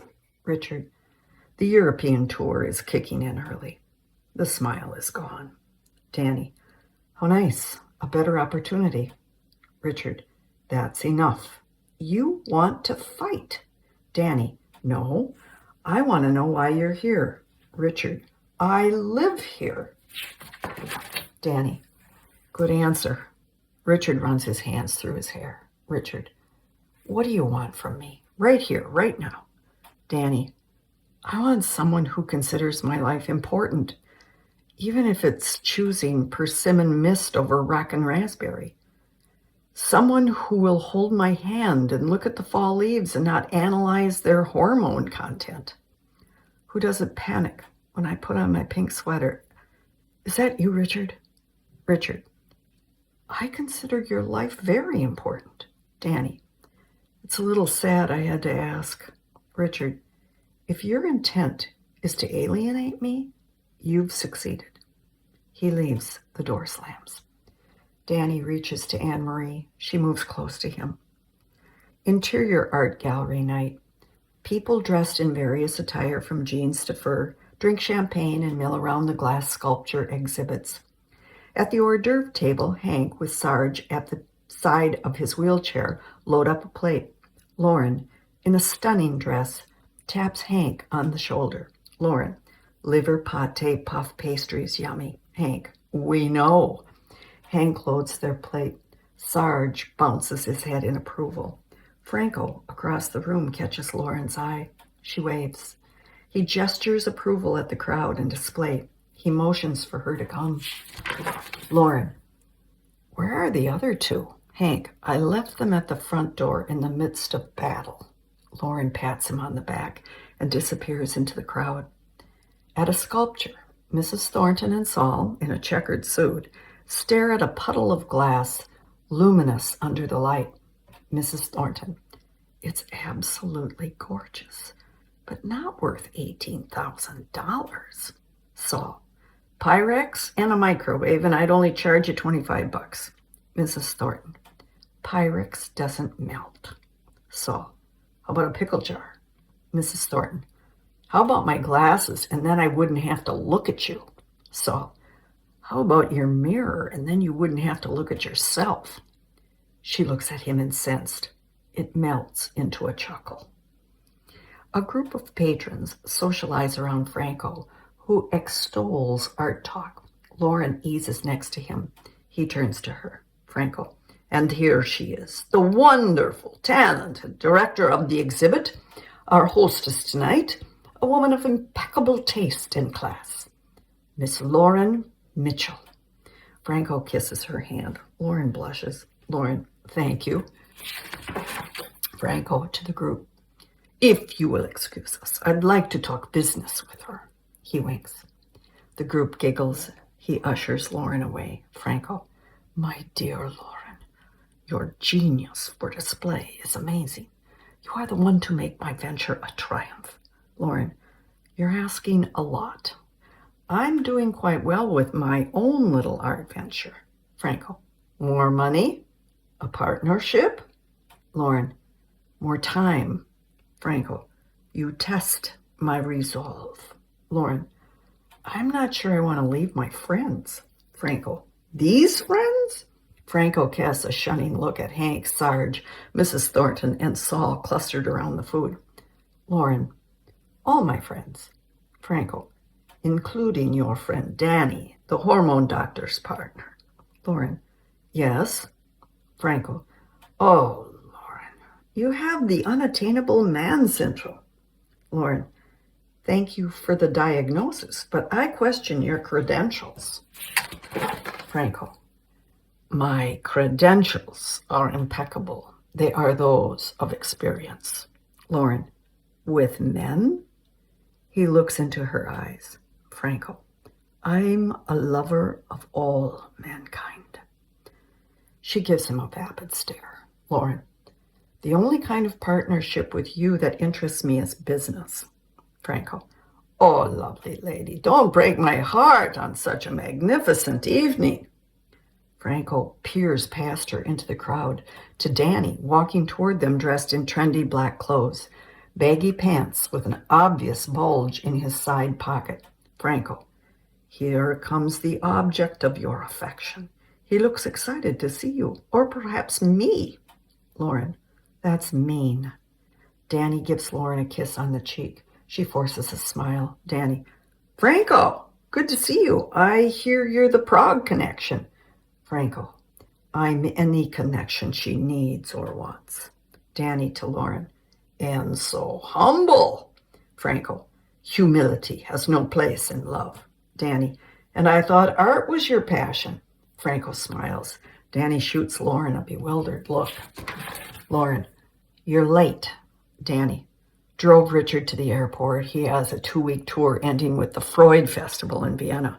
Franco, I love Vienna. Lauren to Danny, you two should be together.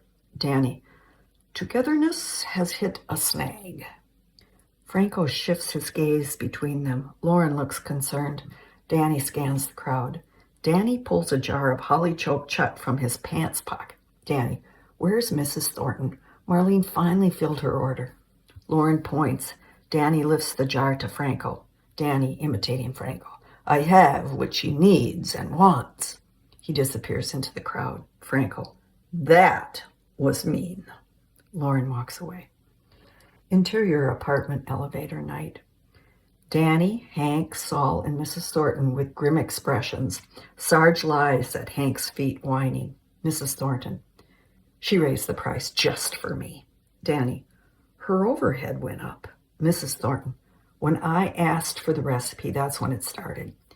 She feels threatened. Saul, you'd scare anyone with that evil eye of yours. Mrs. Thornton, and your suit is the welcome wagon. Saul, chicks dig it. Mrs. Thornton, you are so crass. Sarge whines louder. Danny, please make him stop. Hank pats Sarge's head. Hank to Danny, he thinks Anne-Marie is dead. Danny, she is not dead. She's with Marlene. Mrs. Thornton, might as well be dead. Hank, he thinks she's never coming back. Danny, I need to paint and Richard wants her in Vermont. Hank, how do you tell something like that to a dog? Frustrated, Danny hunches eye level to Sarge. The dog shifts his eyes to Danny and stops whining. Danny, I have an art deadline. It's important to my career. Richard and I are working out some things. Anne-Marie belongs to Richard. He's not there, but he wants to talk to her when he calls, and he's not calling me, at least not regularly. When that changes, the elevator door opens. Danny looks up at the group that stares back at him. Sarge gets up and walks out. Hank follows him. Mrs. Thornton and Saul eye Danny skeptically, then walk down the hall, separated by the white line, toward their apartments. The elevator door closes. Interior apartment bedroom night. Danny sits in bed, surveying 3 unfinished canvases propped against the wall. He picks up the phone and dials. Interior Vermont living room night. The TV video of Richard on What's Hot lights the room. Marlene, covered with a lavender afghan, sleeps on the couch. The phone rings. She awakes with a jerk, answers, intercut with Danny. Danny, Marlene, it's me. Marlene, I fell asleep. Danny, with Anne-Marie? Marlene looks around the room. Marlene, she must be in the bedroom. Danny, oh, well, how are you? Marlene, what's wrong? Danny, nothing. A little lonesome for the two of you. Marlene, will you and Richard work this out? A mother can only do so much. I need you to help with the chutney. She turns off the TV. Danny, why did you raise the price? Marlene, that old bag complained, didn't she? Danny, she just wondered. Pete, when Richard calls, tell him I'm still in therapy. Marlene, beaming. Does this mean you're doing the assignment? Danny, it means I want to work things out with Richard. Marlene, you'll need help with the makeup and the wig. Danny, I'll do fine. Marlene, I want to be there. Danny, I know. Give Anne-Marie a pat on the head for me. Marlene, take a picture. Danny, good night, Marlene. Marlene sets the phone down.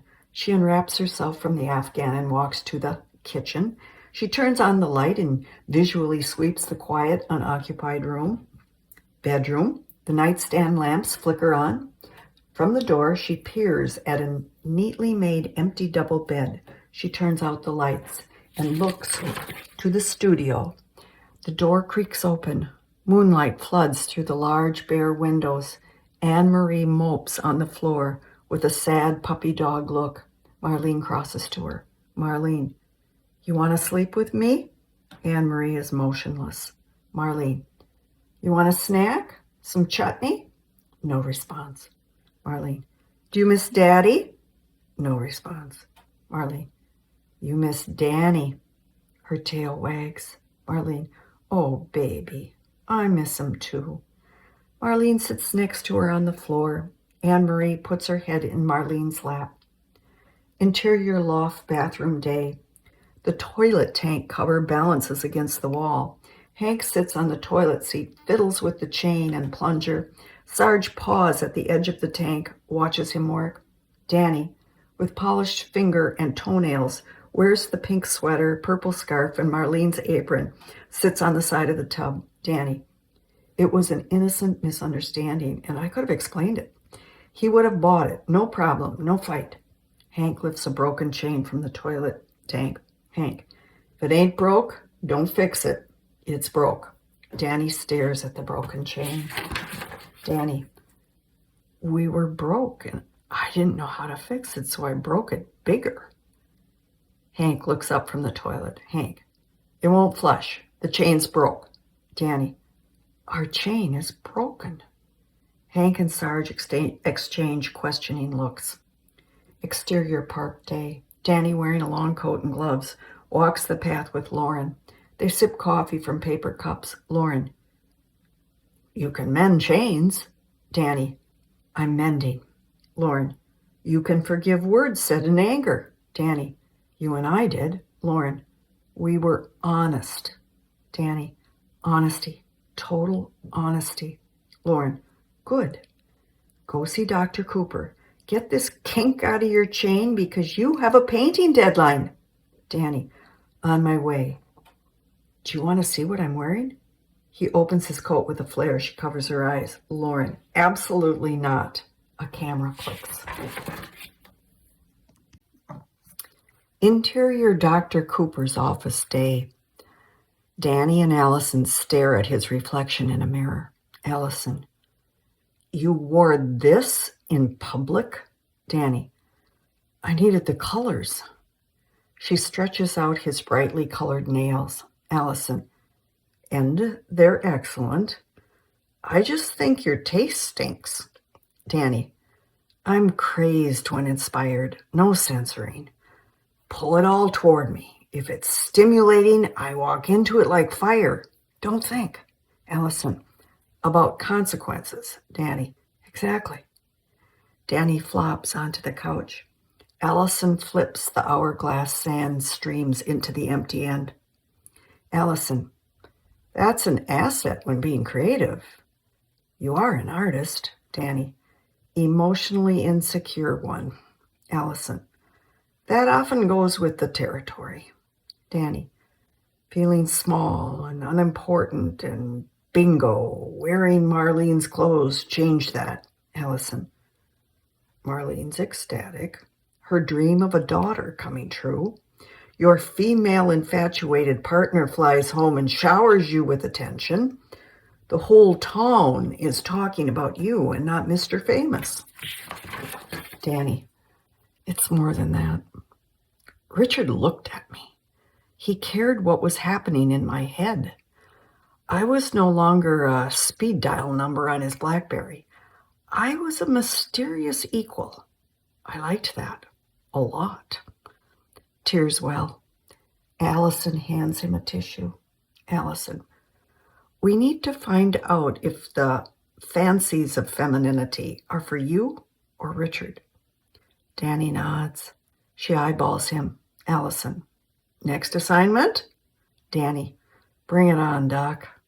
Danny blows his nose. Interior apartment loft day. The furniture is pushed to one side of the room. A large, unfinished canvas lies on the floor. Glorious colors of open gallons of paint sit next to it. Two other canvases are propped against the wall. Danny pours paint from a gallon bucket into a corked funnel. There's a knock at the door. Flustered by the interruption, Danny balances the funnel in the paint can. Apartment door. Danny opens the door.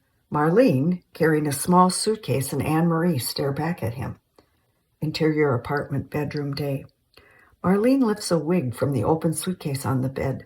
Danny touches the soft brown curls. Marlene, it's perfect with your skin tone. Danny, I was worried about that. Marlene, I'm serious. She lifts it to his face. Danny flops the wig on his head. Marlene pulls a bold, colorful tweed wrap from the suitcase. Marlene, I'm tired of the screaming look at me, Pink. You need sophistication. She drags him to the mirror and drapes the wrap across his shoulders. He mugs sophistication. Danny, you're too excited about all this. Marlene lifts a pair of high heels from the case. Marlene, do you know how hard it is to find a size 12? Danny, the assignment does not include killing myself. Marlene, I love a good makeover. A loud thud, followed by a crash, comes from the loft. Danny, Anne-Marie! They race out. Interior apartment, loft continuous. Danny and Marlene survey all three canvases on the floor littered with paint, paw prints, and tail strokes. Anne-Marie lies among them, camouflaged with paint. Danny, in a bewildered stupor, tries to talk. He sinks to a chair, his head in his hands, frustrated. He sneezes. Anne-Marie barks. Marlene, naughty girl. You big bad naughty, naughty girl. To Danny, I'll clean her up. We won't get a speck on the carpet. Marlene lays a drop cloth in front of Anne-Marie. The dog steps onto it. Marlene drags her out of the room. The phone rings. Danny answers. Danny, upset. What?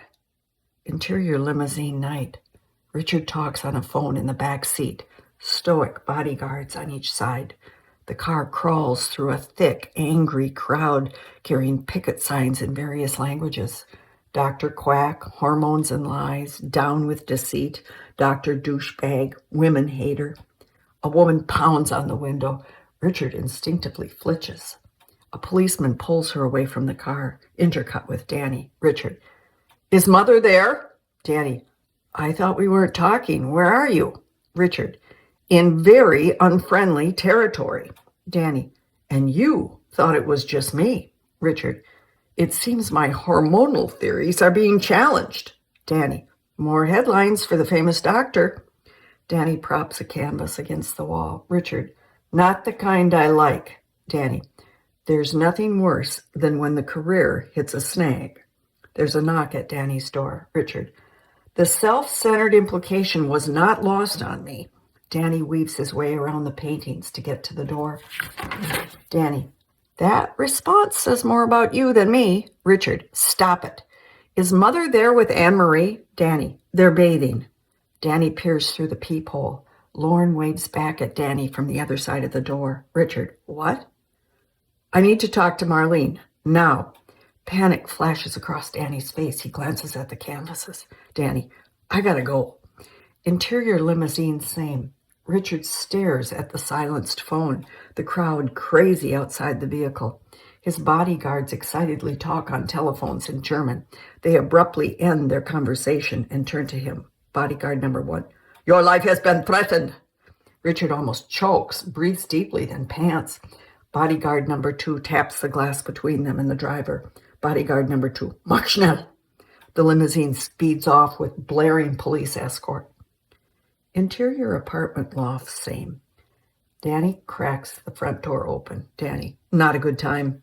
Lauren peeks in. Lauren, you're working? Danny, in a frenzy. Lauren, a sneak peek? Danny, no. Lauren sighs, panic in her eyes. Lauren, Franco changed the kickoff date, 2 weeks. Danny drops his head in resignation and opens the door. Loft, living room. Lauren paces, studying the canvases. Danny watches her. Lauren, you're painting like Pollock. The color is fabulous. The viscosity of the paint gives it a deep, rich, that's wonderful. Danny, inspiration and help.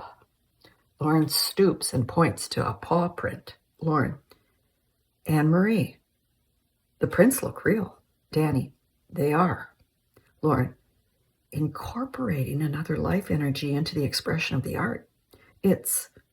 Oh, Danny, it's ingenious.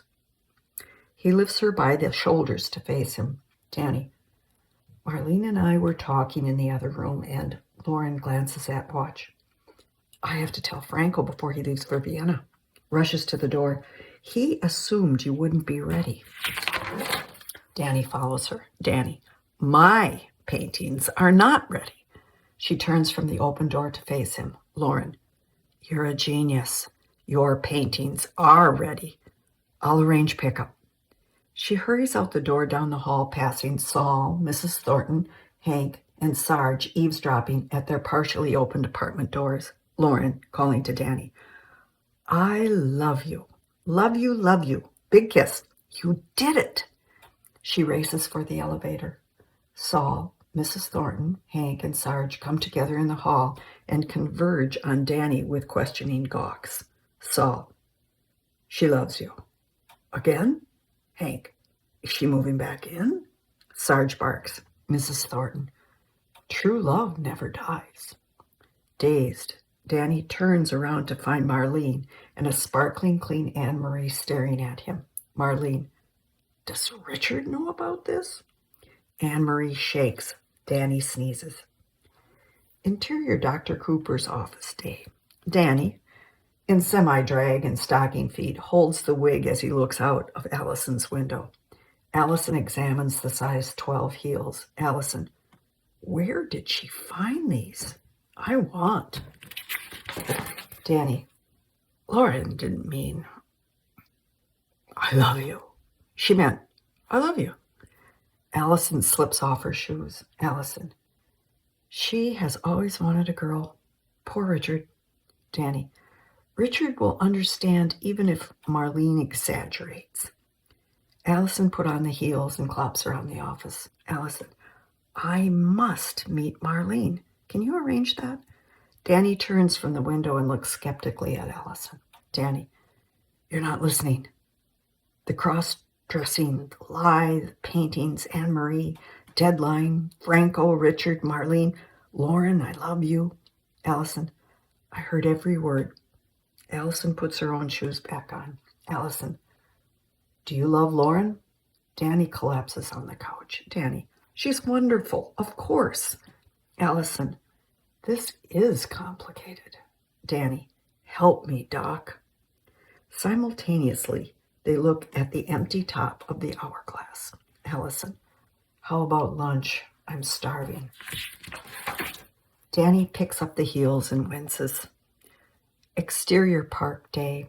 Allison and Danny sit on a bench, sandwiches and coffee between them, the wig crooked on his head, the heels perched next to his stocking feet. Allison, why do you want Richard? Danny looks at her like no-brainer. Danny, he's gorgeous. Allison, you're way past that, Danny. You're his life mate. Let me rephrase. What do you want from Richard? Danny, he asked me that same question. Allison, well, we read the same books. Danny, I want him to be supportive of my work. I want him to take it and me seriously.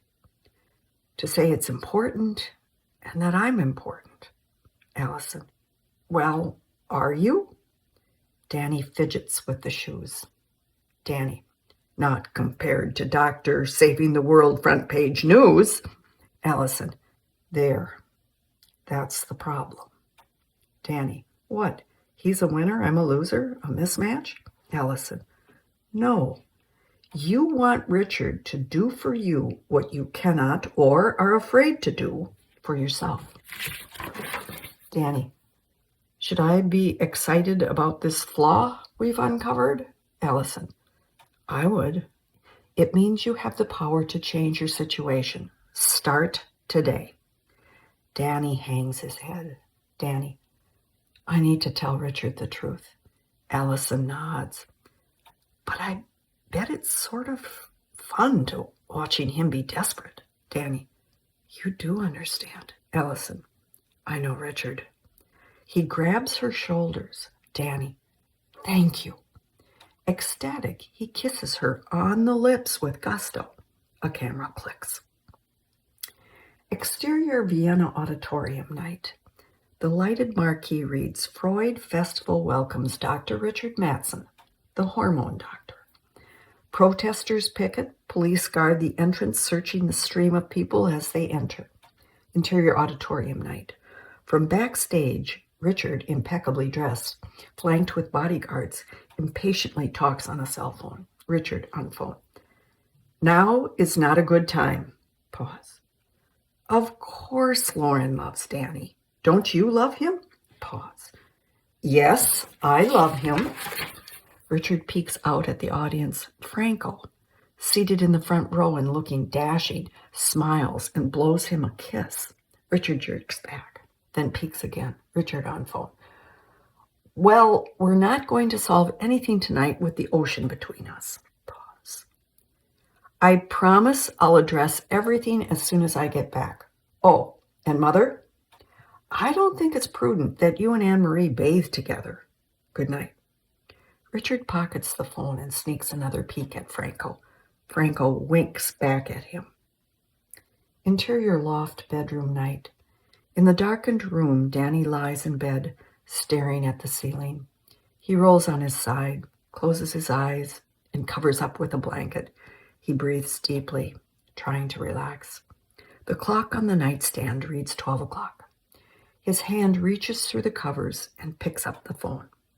Interior Vienna Hotel room, morning. The phone rings next to the bed. Richard rolls over and sleepily answers it. Intercut with Danny. Danny, I haven't been upfront with you about everything, and I want to do that. I need to do that. Richard glances at the clock. 6 o'clock. Richard, I just woke up. Danny, I can't sleep. Richard, this can wait until I get back. Danny, I want this resolved. I've misled you long enough. Richard sits up, composes himself. Richard, your honesty is admirable. Danny, I'm sorry for making this hectic time in your life such an emotional roller coaster. Richard, I appreciate that. Civility in a termination honors the invested time and love in the relationship. Danny, what? Richard, we'll take care of the details when I get back. Danny, what details? Richard, goodbye, Danny. Richard hangs up the phone. From the other side of the bed, Franco's hand touches his shoulder. Richard turns to him stoically. Richard, you were right. Richard breaks down sobbing. Franco embraces him. Franco, you are a very sensitive man. Richard, I still care about him. Franco, I'll order breakfast. Richard hands him the phone. Interior loft, bedroom, same. Danny stares at the phone in his hand. He sets it on the nightstand. He rolls over and covers his head with the blanket. He breathes deeply. The clock on the nightstand reads 12:10. His hand reaches through the covers and picks up the phone. Interior art gallery office night. Lauren, wearing glasses, reads the computer screen. Her cell phone rings. Intercut with Danny. Danny, you're up. Lauren, I'm checking out the art houses on the tour. They're fantastic. We're going to have a ball. Danny sits up, wrestles with the covers. Danny, what if something happened and I couldn't go? Lauren, you're going. The paintings are wonderful. The truck will pick them up Friday morning. Franco was shocked when I told him you were ready. Danny stands, paces. Danny, not the art, but me. What if, I came down with bunions or something? Lauren, bunions. Danny, what's wrong? Danny, you'd still go, wouldn't you? You'd have a great time being the big cheese. And there's Franco. Lauren, Franco. Danny, I need to stay here and work with Richard on the relationship. Lauren, oh, yeah, Richard. I'd be fine. Disappointed, but fine. There's Franco. Danny, how about breakfast tomorrow like old times? Lauren, see you in the morning. Danny, Thanks for understanding, Lolly Girl. Lauren, I'm good at that. Danny, and I love you for it. Lauren, good night, Danny. The cell phone sinks to her lap, a disappointed blank stare at the computer screen of Paris at night. Exterior New York sidewalk, morning. Danny's picture in drag kissing Dr. Allison Cooper on a park bench is plastered on the front page of a tabloid newspaper. A skeptical picture of Richard points to the headline, Hormones and Madness on Steroids. Passers-by throw money in the counter and grab from the stack of papers. Lauren makes her way to the counter and sees Danny on the cover of the paper. She gasps. Exterior, park, morning. Danny, on a bench with 2 cups of coffee, a sack of bagels, voraciously reads the newspaper. Lauren's shadow falls across the paper. He looks up. With a questioning face, she holds up her paper. Danny, why did they print this? Who cares? Lauren, a few people come to mind. She sits next to him and sips her coffee. The picture of Danny staring up at her from her lap. Danny drops the paper, studies her. Danny, she helped me. I was grateful and kissed her. She can't look at him. Lauren, were you sitting on our bench? Danny touches the bench, thinking. Danny, a bench is a bench. Lauren, that means yes. Danny, why are you upset? Lauren, I'm not sure. Pete, jealous. He reaches for her. She arches away from him. Danny, the kiss meant nothing. Lauren, I've heard that before. Danny, I had no idea that you still care. Lauren, I care too much. And when I give it to you, I come up empty. He puts his arms around her and nudges her face. Danny, let's kiss and make up. Lauren, a kiss means nothing. Danny, you don't mean that. Lauren, seems I'm drawn to men that I can't have because they love another man. But guess what? I'm not doing that to myself anymore. She sets the coffee and paper on the bench and walks away. He stands to follow her, but sits back down, a grave, sad look on his face. Interior Vermont grocery store, day. Marlene, accompanied by Vivian, lifts a case of pectin and a bag of dog food onto the checkout counter. A tabloid perched on a stand faces her. Danny's picture kissing Dr. Cooper jumps from the page. She turns to the woman behind the counter, who stares back at her. The store becomes quiet. All shoppers stare as Marlene picks up a paper. Marlene, my God, that's my tweed wrap. Vivian grabs the paper from Marlene. Vivian, on Danny? Is he a lesbian now? Marlene grabs the paper back. They read. Exterior, Vienna restaurant, night. A crowd of paparazzi and journalists peer through the window at Richard and Franco, paying the tab to the waiter. They rise and head for the door, flanked by 2 bodyguards. The door opens. The 4 men appear. The crowd converges on them. Cameras flash. Questions fire in several languages. The bodyguard push past the crowd, clearing a path to a waiting limousine for Richard and Franco. Journalist number 1 in English. Are you a fraud merely posing as a gay man? Journalist number 2, English. Is your wife having an affair with another woman? Richard stops abruptly and turns towards the journalist. Cameras click and flash. Richard, my wife? The tabloid with Danny's picture is thrust into his hand. His face pales, then contorts with anger. Richard screams, Allison! Interior loft, day. Clustered around the TV, Danny, Hank with Sarge by his side, Mrs. Thornton, and Saul watch What's Hot. The infamous front page splayed before them. On TV, Allison sits in the guest chair next to the hostess. Hostess, what is going on? Holds up newspaper. Is that really you and the hormone doctor's partner? Allison gives her a relaxed smile. Allison, have you never kissed a woman? Your mother, sister, a dear loving friend? Hostess, but on the lips on a park bench? The picture covers the screen. Hostess, well, Is she a woman? Her taste in clothes is horrendous. And look at those wrists. Hank, Sarge, Mrs. Thornton, and Saul turn their gaze to Danny's wrists. He holds them up next to the TV. Saul, caught, wrist-handed. Mrs. Thornton holds up the newspaper picture. Mrs. Thornton, was this a dare? Or one of those shock challenges for a TV show? Were you soliciting? Saul, wanted the lips of a woman. Saul gives Mrs. Thornton the eye. She cringes and moves away. Danny, none of the above. Hank, this is more than a broken chain, Danny. This is a broken toilet. Sarge barks. From behind them, Richard clears his throat. They turn and stare. Richard, face solemn and hardened, stares at the TV. Richard, get that woman out of my living room.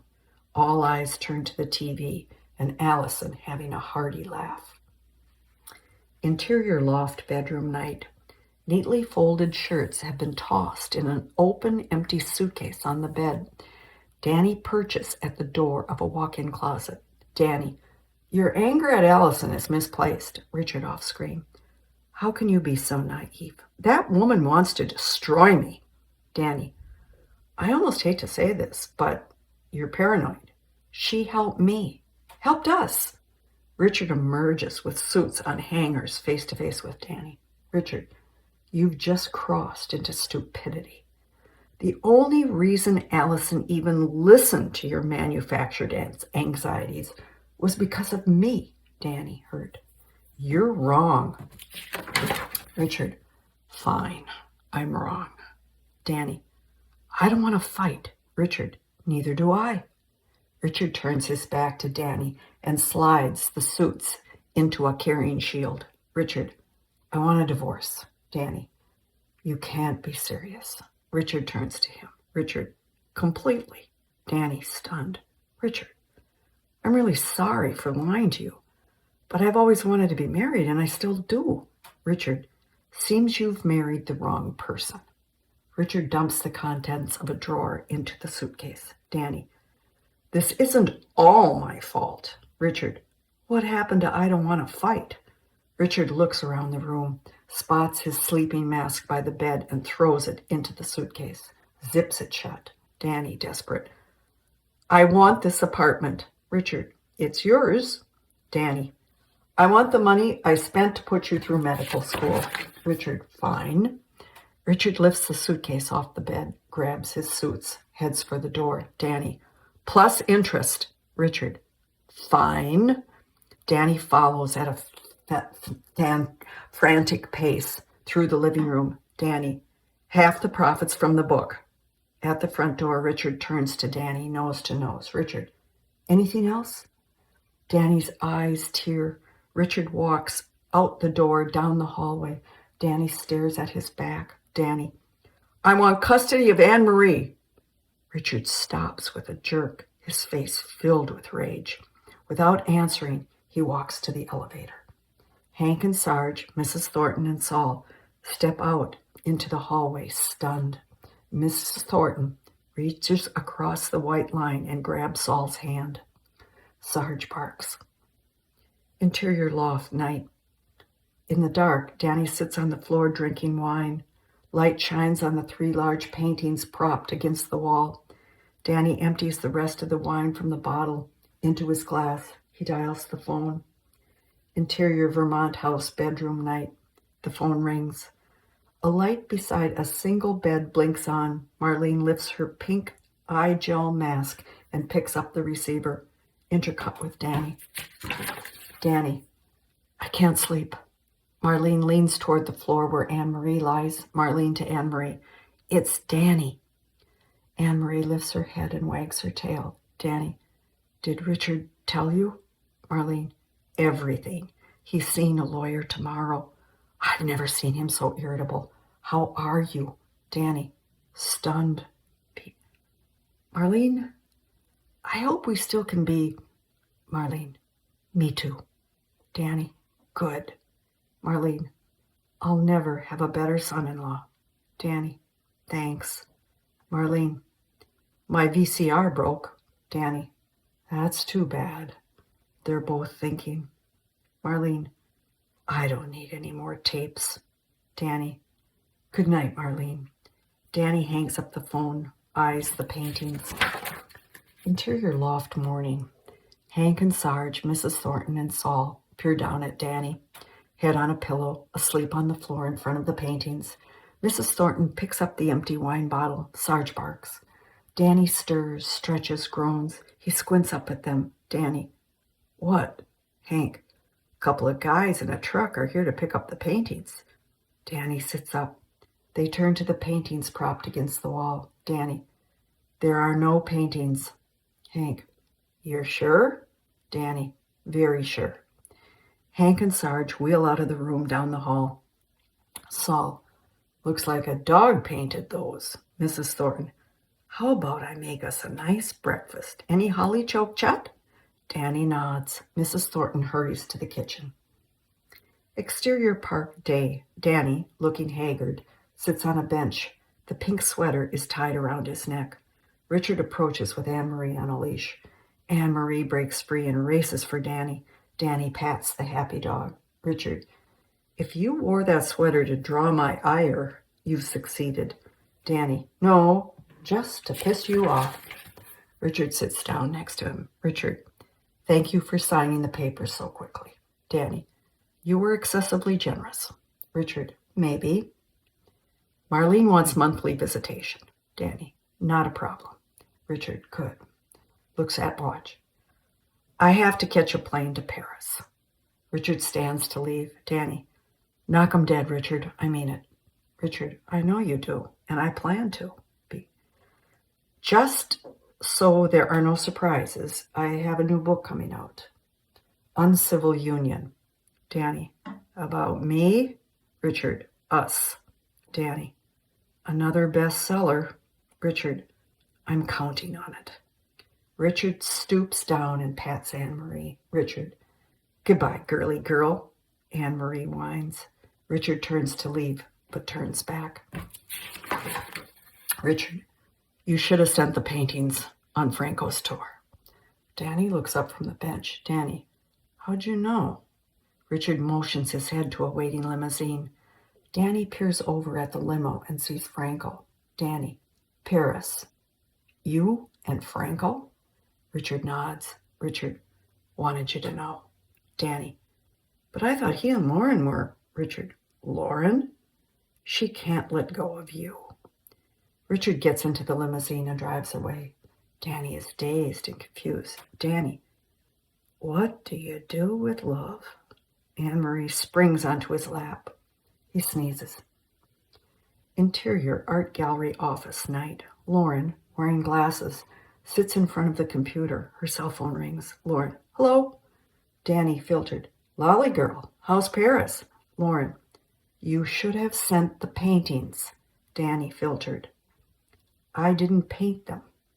How's Paris? Lauren, all you had to do is put Anne-Marie's paw print next to your signature. Danny, filtered. And go through my life living in the shadow of a dog's art? How's Paris? Lauren clicks on a computer icon and the view of the Eiffel Tower appears. Lauren, it's beautiful. Anne-Marie and Danny, scrubbed up and still draped in the pink sweater, peek in at her back through the doorway. Danny pockets his cell phone. Danny, yes, it is. Lauren turns, a smile on her face. Lauren, busted. Danny, single. Lauren, it should have worked for you and Richard. You love him. Danny leans against the door. Anne-Marie wanders to Lauren for a pat. Danny, it should have worked for you and me. I'll always love you. Lauren wags her head.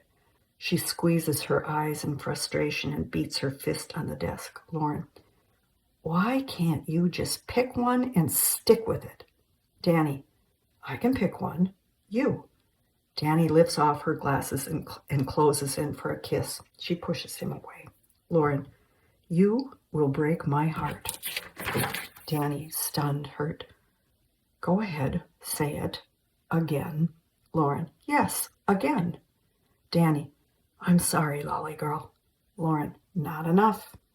There will be another Richard. And what will you do, Danny?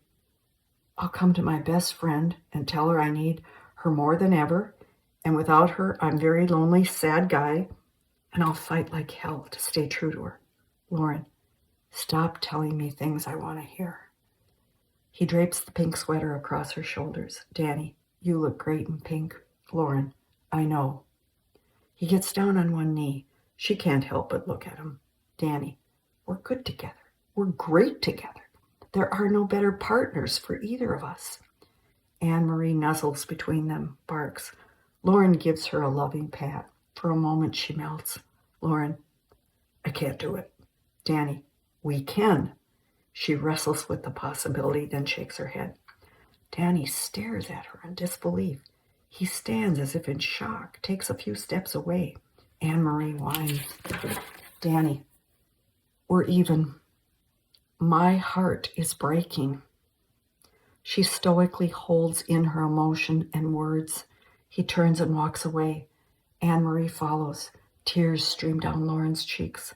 He stops short, turns back slowly, a question in his eyes. Lauren, what? Danny, partners in art. Exterior art gallery night.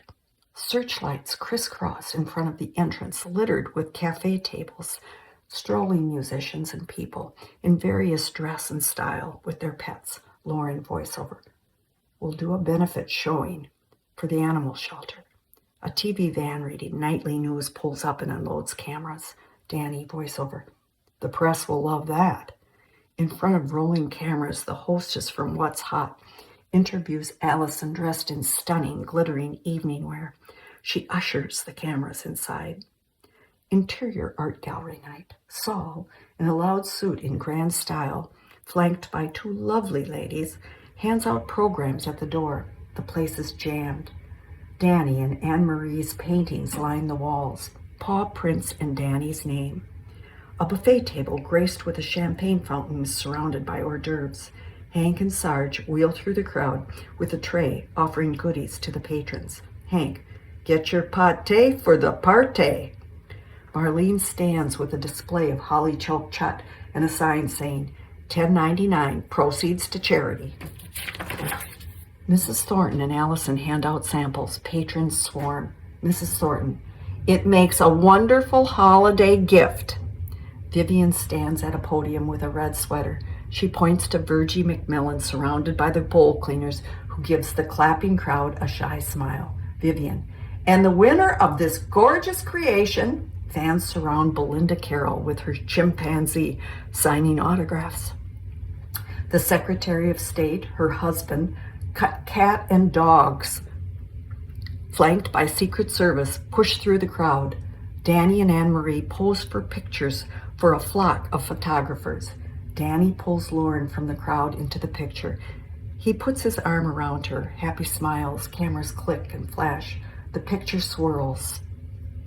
Danny, Lauren, and Anne-Marie on the cover of Us magazine, which reads Partners in Art. The image fades to black. Director, voiceover. 3, 2, 1. Camera 1. Interior television studio day. The What's Hot hostess grins into the camera. Hostess, we're back with the dynamic duo raising millions of dollars for charity with Bark Art. Danny and Lauren sit on the couch with Anne-Marie sausaged between them. Danny, that would be trio. Anne-Marie barks. The audience chuckles. Hostess, what is Bark Art? Interior apartment loft. Continuous. Clustered around the television, tuned to What's Hot, are Mrs. Thornton, Hank, and Sarge glued to the screen while shoveling food into their mouths. Saul sleeps in the recliner. On TV, Danny and Lauren gleefully answer the question, only to be interrupted by the yip of Anne-Marie. Mrs. Thornton stops eating and stares down at her food. Mrs. Thornton calls, perturbed, more chutney? Marlene sachets from the kitchen with a tray. Marlene, coming. She grandly offers it to Mrs. Thornton. Marlene, are we TiVoing? Still riveted to the screen, they all nod synchronistically. Danny's face beams from the TV. Fade out, the end.